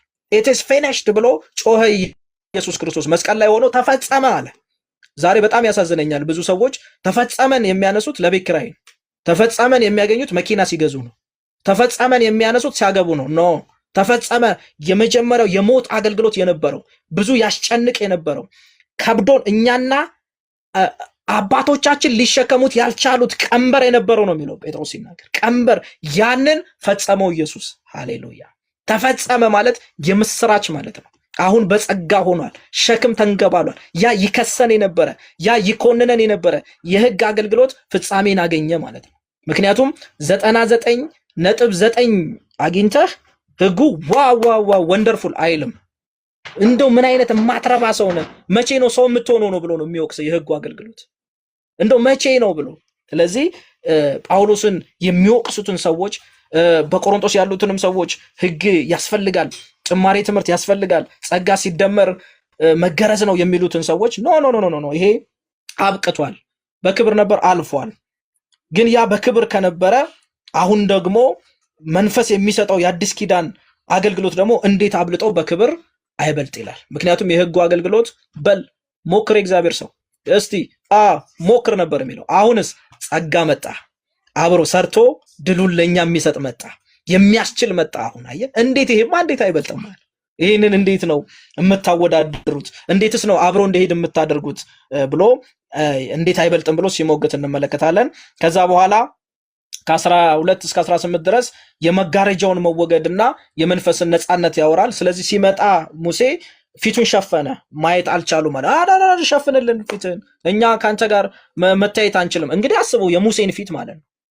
እንደገና ደግሞ የሆነ ጊዜ ላይ ትዝ ይላችኋል የቃዴሱ አምባጓሮ ጋር እኛ ሁሌ እስከ መቼ ነው አንተ በመካከል ስለ አምላክና ስለኛ እኛም እኮ ማናገር እንችላለን ፊት ለፊት ምናምን አሉና መጡ ማለት ነው። እኛም እኮ እንችላለን እና እግዚአብሔር ያነጋግረን ቅጠርልን ቀጠሮዋል እና ቀጠሮ ቀጠረላቸው። ከዛ በኋላ እንዳያችሁት ደመናው ሲመጣ ጭሱ ሲመጣ ሼክ ማድረግ ሲጀምር ውኡ ነው ያሉት፣ ጠፋን እና ተሸሸጉ ይላል። ሙሴ እንኳን ራሱ ያን ጊዜ ኦ ብሏል፣ እሱም ፈርቶ ነበረ። ለዚህ ህዝብ ሁሉ ምን አለ? እዛ አንተ ተናገርና ጨርስ፣ ተነጋገርና ንገረን፣ እኛ ማየት አንችልም አሉ። አይገርምም? የሰው ልጅ በራሱ ሆኖ ወደ እግዚአብሔር መምጣት አይችልም። እግዚአብሔር ነው ጸጋን አብዝቶ ቸርነትን አብዝቶ ወደኛ የሚመጣው። ለዚህ ነው የመጣልን ወንጌል እንጂ የሄድንበት ወንጌል የሌለ። ለዛ ነው ኢየሱስ ሰማይ እስክንሄድ አልጠበቀም፣ ማንም ሊሄድ አልቻለም። ስለዚህ ስላልቻለው ያንን መጋረጃ ቀደደና ባይዘው መጋረጃው የተቀደደው ከላይ ወደ ታች ነው። የቀደደው ማን ነው? ጸጋ ነው። ኢየሱስ ነው የቀደደው፣ እግዚአብሔር ነው የቀደደው። ለምን? እኛማ በምናችን እንቀዳል፣ እንዴት አድርገን እንቀድ? እሱ ግን አላስቻለውም። ልክ መስቀል ላይ ኢትስ ፊኒሽ ተፈጸመ ሲል ቀደደና ኧረ እኔ ናፍቃችሁኛል፣ ኧረ እኔ ፈልጊያቸዋለሁ ብሎ ወደኛ ቤት መጣ፣ ወደ ልባችን መጣ። ሃሌሉያ! ይህንን ወንጌል የምንከተለውና ከ12 እስከ 15 እስራኤላውያን የሙሴን ፊት ማየት ስላልቻሉ ይላል ያ መጋረጃ አደረጉበት። በነገራችን ላይ አንዳንድ ጊዜ ጳውሎስ ትክክለኛ የጸጋ ወንጌል አገልጋይ ነው። ይሄ ህይወቱ ይናገራል። እና አንዳንድ ጥያቄን የጠየቁት ለጥያቄ መልስ ነው የሰጠው። እንደገና ደግሞ ይሄ እንደዚህ አይነት ሰው ነበር ሲባል በቃ እንደዚህ ነገር ይደረግ ተላልፎ ይሰጥ፣ ይሄ ነገሮችን ሁሉ ካደረገ በኋላ እነዚህ ሐሰተኞች ምን አሉ? ማን ነው እሱን ፈላጭ ቆራጭ ያደረገው? ዲሲሽን ሜከር ያደረገው ማን ነው? እኛም እኮ ምናምን ብለው ተነሱ ማለት ነው። አሁንም በዚህ ዘመንም አሉ እንደዚህ አይነት ሰዎች። ማን ነው ብለው የትክክለኛ ወንጌል ያለበትን ሰው የሚያጥላላ የሚያክፋፋ። ለዚህ እኛም እኮ እንትን ማድረግ እንችላለን። እነዚህ ሰዎች መጋረጃን ነው እንደገና የሚያመጡት፣ መከልከልን ነው የሚያመጡት፣ ጸጋን ነው የሚከለክሉት፣ ወደ ሰው ማንነት ነው የሚመጡት ማለት ነው። በነገራችን ላይ አንድ ሰው ሊመከር ይገባዋል። ያው እንደምታውቁት ማንም ኤጲስቆጶስነትን ቢፈልግ፣ ማንም ዲያቆን መሆንን ቢፈልግ፣ እረኛ መሆን ቢፈልግ ክራይቴሪያዎች አሉት። የዳነ ሰው፣ የተማረ፣ ማስተማር የሚችል፣ የአንድ ሚስት ብቻ ባል የሆነ፣ ይሄ ሁሉ ክራይቴሪያ አዲስ ኪዳናዊ ነው። በነገራችን ላይ ምሳሌ ነው፣ ሞዴል ነው፣ የእግዚአብሔርን ነገር ወክሎ የሚመላለስ ነው። በዚህ ሊሆን ይገባዋል ይላል እና ኮሬክት ሊደረግ ይገባል። ሰው ሲያጠፋ የሆነ ነገር ሲሆን መሪ ይመከራል፣ ይገሰጻል፣ ይመለሳል። ከዛ ባሻገር ግን በጣም ያን ያክል ይዞ ይሄ የማብጠልጠል እሱ ማን ስለሆነ ነው? እኛ እኮ ኒው ቴስታመንት ነው፣ አሁን እኛ ሁላችንም እኩል ነን ብሎ በጣም ወንጌልን ይዞ ለሚሄድ ሰው ላይ ነገሮችን እንትን ማለት ተገቢ አይደለም እና እኛም ምናምን እንዳሉት ማለት ነው። ስለዚህ ያንን አልቻሉም፣ ሰው ፊቱንም ማየት አልቻሉም። ፊቱን እንዲጋርድ አደረጉበት ማለት ነው። እስከ ዛሬም ድረስ ይላል የብሉይ ኪዳን መጽሐፍት ሲነበቡ በልባቸው ላይ መጋረጃ አለ፣ የሚወገደውም ይላል በክርስቶስ ብቻ ነው ይላል። ስለዚህ ክርስቶስ ደግሞ መሲሁ ነው። ክርስቶስ የሆነው ኢየሱስ ነው። የጳውሎስ መልእክት ይሄ ነው። የጳውሎስ ብቸኛው መልእክት 13 መልእክት ጽፎልናል። ደጋግሞ የሚያወራው መሲሁ ኢየሱስ ነው። መሲሁ ገና ሊመጣ ቀጠሮ ላይ አይደለም ያለው፣ መጥቷል ነው። ኢሳይያስ የተናገረለት መጥቷል። አሁን በኢየሱስ ክርስቶስ ተገልጧል። መሲሁ እሱ ነው። ክርስቶስ እሱ ነው። ነፃነት የሚገኘው በሱ ነው። አሁን እኛ ነፃ የሆንነው ለምን? አንዱ ክሳቸው ማን ስለሆነ ነው? እሱ ሐዋርያ ነኝ የሚለው ወንጌልን በስልጣን የሚሰብከው እኔ ነኝ ሰባኪ የሚለው ሲኖዶሱ ማን ነው? ኖ በክርስቶስ ነው ነፃ የወጣ ነው። በክርስቶስ ነው ሰው የማያምነንን ሰው የማይቀበልንን ሰዎች ተቀባይ ያደርግ ንግግር የማንችለውን ንግግሩ እንኳን ብለዋል አይደለ? ንግግር እንኳን የሌለንን ሰው በመንፈስ ቅዱስ አማካኝነት ነው ንግግራችን ትውልድ ጋር ደርሶ ትውልድ እንዲድን እንኳን ምክንያት የሚሆነው። ስለዚህ ጸጋው ነው ይህንን ያደረገው። ጸጋው በክብር ይበልጣል፣ ህይወትን የሚሰጥ ነው፣ የሚያስችል ነው፣ የሚቀጥፍ አይደለም ብሎ ይናገራል። ወደ ክርስቶስ ኢየሱስ ዞር ማለት ብቻ ነው ይላል። ቁጥር 16 ነገር ግን ወደ ጌታ ሲመለሱ መጋረጃው ይወገዳል። ያቸው አሁን በሰለሞን ቤተ መቅደስ ብዙ ክፍልፋዮች አሉ። ሴት ከወንድ የሚለይበት፣ ሴቶች ከሴቶችም የተፈጥሮ ነገር ላይ እንደዚህ በጣም ብዙ የሚከለክሉ ግድግዳዎች አሉ። ያን ሁሉ የጥል ግድግዳ ግን በክርስቶስ ኢየሱስ ክርስቶስ ፈርሷል። መጋረጃው ተነስቷል። አሁን በነፃነት ልንኖርና በነፃነት ደግሞ ኢየሱስ ክርስቶስን ልናበስር ልንናገር ለዛ ነው ያለ ነው። ስለዚህ ብሉይ ኪዳን ሲነበብ ድንዛዜ ይሆናል። ማን ነው አዚም ያደረገባችሁ ይላል ገላትያ ላይ ስንደርስ እናየዋለን። ማን ነው አዚም ያደረገባችሁ? ዊችክራፍት ያደረገባችሁ ማን ነው? የእግዚአብሔርን ቃል ሰው እኮ ተካፍሎ ቦልድነስ፣ ኮንፊደንስ፣ ሃፒነስ በጣም ፈገግ ያለ ፊት ሊገባው ሲገ ድንዝዝ ብላችኋል። ፈርታችሁ ምንድን ነው? ማን ነው ዊችክራፍት ያደረገባችሁ? ለዚህ ነው ብሉይ ኪዳን ሲነበብ የሙሴ ሕግ ሲነበብ ሲሰበክ ይሄ ማብራሪያው ጋር ገና ሳይገባ ማለት ነው ሕጉ ብለን ስንጀምር ያ መጋረጃ ይመጣና እንደገና ይጋረዳል። ስቲል ነው አሁንም አለ።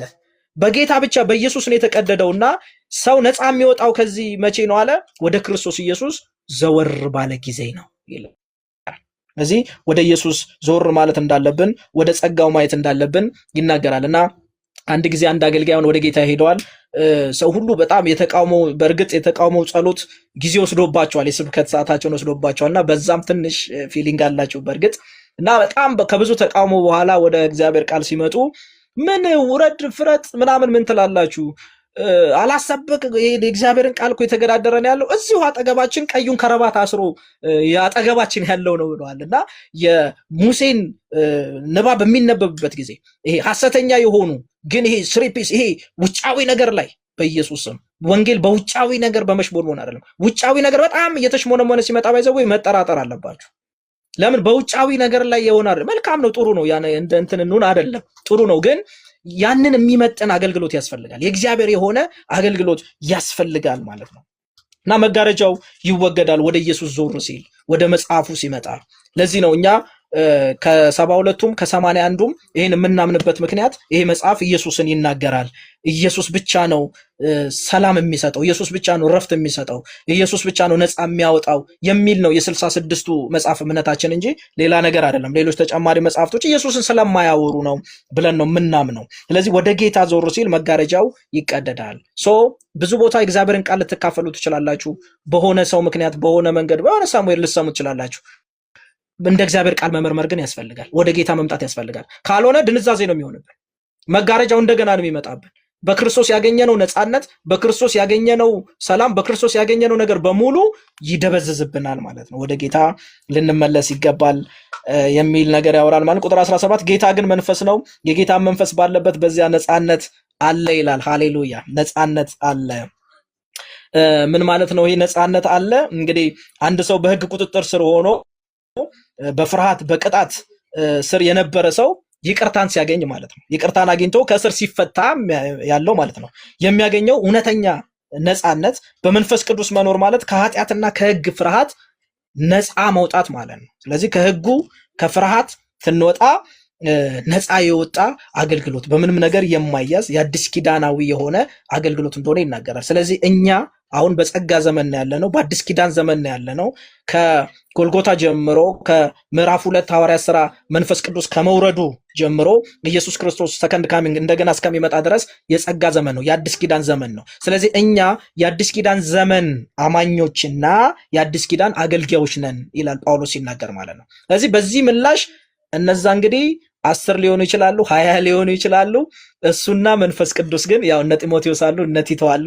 እሱና መንፈስ ቅዱስ ግን እውነተኛውን ወንጌል እየተናገሩ ሲመጣ እዛ ጋ ያለው ነገር ዶጋመድ እየሆነ ሲመጣ እንመለከታለን ማለት ነው። ስለዚህ እኛና መንፈስ ቅዱስ እኛና የእግዚአብሔር ቃል ልንቀጥል ይገባል የሚለው እውነት ላይ መቆም አለብን ማለት ነው። ይሄ የክብር አገልግሎት ነው፣ የአዲስ ኪዳን አገልግሎት ነው።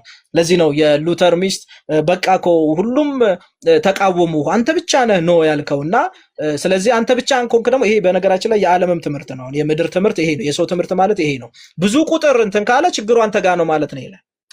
አያችሁ፣ ተቃራኒ ነው እኮ የእግዚአብሔር ቃል ተቃራኒ ነው የምድር ትምህርት እና ችግሩ አንተ ጋር ነው ስትለው ይኸውልሽ የኔ እህት ይላታል እኔና እግዚአብሔር ተቃወምናቸው እንጂ እነሱ አልተቃወሙንም።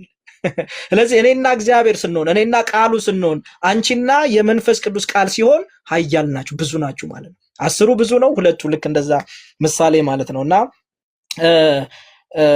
ክርስቲያኖች ያለ መጋረጃው ፊት የጌታን ክብር እንደ መስታወት ደግሞ እያየን ከክብር ወደ ክብር እንደ ጌታ መንፈስ በዚያው መልክ መለወጥ እንዳለብን የተለወጠ ህይወት እንዳለው ያሳያል ማለት ነው። ልክ እንደ ቢራቢሮ ማለት ነው። ቢራቢሮውን አባ ጨጓራ የነበረ ጊዜ አንድ ቦታ ላይ ነው የሚቀመጠው፣ አንድ ግንድ ላይ ነው የሚቀመጠው። ሌላ ቦታ ምንም መንቀሳቀስ አይቻልም፣ ውበት የለውም፣ ታይታም የለውም። ግን ልክ ወደ ቆንጆ ቢራቢሮ ነው ሲቀየር ግን ከለሩ በጣም ያምራል፣ እይታ ውስጥ ይገባል፣ አየር ላይ ፍላይ ማድረግ ይችላል፣ ከአንድ ቦታ ወደ አንድ ቦታ መሄድ ይችላል። ስለዚህ አሁን ኒው ቴስታመንት ሆኗል። የአዲስ ኪዳን አገልጋዮች ነን። እንደ ቃሉ እንደ መንፈስ ቅዱስ ሐሳብ ምንም የክፎች ሰነድ የክፎች ምክር እየተደመረ እየደረበ ቢሄድም እኛ ግን በቃልም በህይወትም በመውጣት በመግባትም በስነ ምግባርም መጽሐፍ ቅዱሳችን ይሄን ነው የሚያስተምረው። ለሰዎች አይምሮ የሚመች አገልግሎት እንድናገለግል ጌታ ጠርቶናል። በጸጋ ድኛለሁ እንደዚህ ነው እንደፈለኩ ኖ ኖ ኖ ኖ።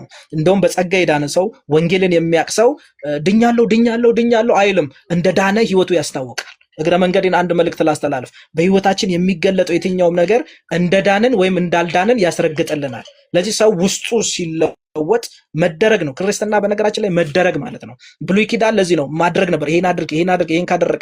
አዲስ ኪዳን ግን መደረግ ሆነልን። ያ ለማድረግ ትግል የነበረው ህይወት ያልተቻለውን ህይወት በክርስቶስ ኢየሱስ አደረገን። ለዚህ ነው ኃጢአት ያላወቀውን እርሱን ስለኛ ይላል። አያችሁ፣ ስለኛ ኃጢአት አደረገው።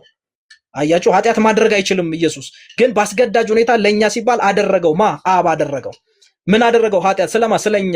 ለምን? እኛ ደግሞ ጽድቅ ማድረግ የማንችለውን መልካም ማድረግ የማንችለውን እኛን መልካም አደረገን። በምን? በአስገዳጅ ሁኔታ ውስጣችን ተቀየረ። የክርስቶስ ፍቅር ሲፈስብን፣ የእግዚአብሔር ወንጌል ሲያገኘን ልባችን ተቀየረ። ልክ ልባችን ሲቀየር ማድረግ የማንችለው የነበረውን መልካም ስራ ማድረግ ጀመርን ማለት ነው። ለምን? አይደንቲቲያችን ተቀየረ። አይደንቲፊኬሽናችን ተቀየረ። ሳውል መጀመሪያ የነበረው ማንነት ታውቃላችሁ፣ በኋላ ደግሞ ያለው ማንነት ታውቃላችሁ። ወንጌል ማለት ይሄ ነው። ስለዚህ ወረቀት ላይ የተመሰረተ የሰዎች ምስክርነት ላይ የተመሰረተ መልካም ቢሆንም እዛ ላይ ግን መቆም የለብንም። ሁሉን የሚያይ ጌታ አለ፣ ሁሉን የሚያውቅ ጌታ አለ። በውስጥሽ አንቺ በጓዳሽ ያለሽን ማንነት ከቃሉ ጋር ያለህን ግንኙነት ጌታ የሚያውቀው እሱን ነው። ዋንዴ አለ፣ የእግዚአብሔር ቀን የምትባል አለ፣ ሰንጥቆ የሚያወጣ ምክሩን የሚበትንበት ስብሰባውን የሚበትንበት ወደፊት አምጥቶ አንተን በወንጌል አማካኝነት ትውልድ እንዲድን ለመዳኛ ምክንያት የሚያደርግበት ቀን አለው። ስለዚህ ሁኔታን እያየ ክሶችን እያየ ቤት ያለ ሰው በቃኝ ከዚህ በኋላ ቸርች ያለን ሰዎች ኖ ዌይ ብለን ከዚህ በኋላ መልእክታችንን ይዘን እውነትን ይዘን መንፈስ ቅዱስን ይዘን እንደገና ወደ ቸርች እንደገና ወደ አገልግሎት። ለዚህ ነው ጳውሎስ ምን አለ? እመጣለሁ ገና ፊት ለፊት እንገናኛለን አለ። ከውጪ አትስብም ያላችሁኝ፣ እንዲና እንዲያ ነው ያላችሁኝ፣ በአካል እመጣለሁ አለ። እንደውም ረዘም ያለ ጊዜ ማሳለፍ ከእናንተ ጋር እፈልጋለሁ አለ። ለምን? የታመንኩበት ጌታ፣ የጠራኝ ጌታ፣ በትክክል ወንጌል ላይ የቆምኩለት። ለምን? በጣም ሰዓት ስለሌለኝ ቀናንሼ ነው። የተሰበሰበውን ነገር እንኳን ለራሱ ስለወሰደ ነው የቀረው ብላችኋል። ግን እኔ ለራሴ እንዳልወሰድኩ እኔ ራሴ ላይፍ የራሱ ሊተራሊ ማስረጃ ነው አለ። ወረቀት የማያስፈልገው፣ የሰው ምስክርነት የማያስፈልገው፣ ጌታ ግን በአደባባይ የሚገልጠው ልንገራችሁ፣ በጓዳ የዘራችሁት በጓዳ የያዛችሁት ያ ነው በአደባባይ የሚገለጠው። እሱ በጓዳ የሰበሰበውን ገንዘብ አልነካም። በጓዳ እሱ እንዲና እንዲ አላረገም። ሁሉ እንደሚሉት አልነበረም ጳውሎስ። እሱ እንደ እግዚአብሔር ቃል ነበር ሄደ የነበረው። ግን ኬስ ተዘጋጅቶ ጠበቀው። ግድ የለም ይዘጋጅ፣ እንደውም ወንጌል የበለጠ ይወጣበታል፣ እንደውም ንጽህናው የበለጠ ይወጣበታል፣ እንደውም ትክክለኛ አገልጋይ መሆኑ የበለጠ ይወጣበታል። ኬዝ እየሰሩብሽ ነው፣ እየተማከሩብሽ ነው፣ እየተማከሩብህ ነው። እንዲና እንዲ ያለ የሰፈር ወሬ አለ፣ የክፉ ወሬ አለ። ሊያስቆም ግን አይችልም። ወንድሜ ወንጌል ስላለብህ፣ የእውነት መንፈስ ስላለብህ ለዛ ፐርፐዝ ነው እየተሰራ ያለው። አንተ ግን ጥሰት ትወጣለህ እውነትን ይዘህ። ስለዚህ እውነትን የያዘ ሰው ከቸርች አይቀርም። እውነትን የያዘ ሰው ማይክ አይተውም። እውነትን የያዘ ሰው ፑልፒትን አይተውም። ሃሌሉያ። ለዚህ ነው ዮሐንስም ሲናገር 3ኛ ዮሐንስ 1 ምዕራፍ ነው ያለው። ያ የቸርች መሪ ነኝ የሚል ሰው ሊቀበለኝ አልቻለም አለ። ትምህርቴን እንኳን የተቀበሉትን እነሱንም ያሳደ የውሸት ምስል በጣም ብዙ ነገር ያደርጋል አለ። ግን ምን አደርጋለሁ ይላል ዮሐንስ? እመጣለሁ፣ አፍላፍ ገና እናወራለን፣ ገና ወንጌል ይቀጥላል። ሐሰተኞች እንደሚሉን አይደለንም፣ የውሸት ትምህርት እንደሚለን አይደለንም። ብዙ የስተት ትምህርቶች አሉ ምድራችን ላይ። አዎ የእውነት ትምህርት ግን ይቀጥላል። የእውነትን ትምህርት የሚያስቆም የስተት ትምህርት የለም። የመጽሐፍ ቅዱስን እውነት የሚያስቆም ኢየሱስን የሚያስቆም ሃሌሉያ። እኛ ግን አለ የተሰቀለውን ኢየሱስን እንሰብካለን። ይሄን የሚያስቆም የፍልስፍና ትምህርት የለም አለ። ይሄን የሚያስቆም ሌላ ትምህርት የለም አለ። ከትምህርቶች ሁሉ የበላይ ትምህርቶችን ሁሉ የሚያንበረክክ የእውነት ቃል አለን፣ የእግዚአብሔር ቃል አለን። ሃሌሉያ። በዚህ መንፈስ እንድንቀጥል ያስተምረናል። እግዚአብሔር አምላክ ይባርካችሁ። አመሰግናችኋለሁ። ሻሎም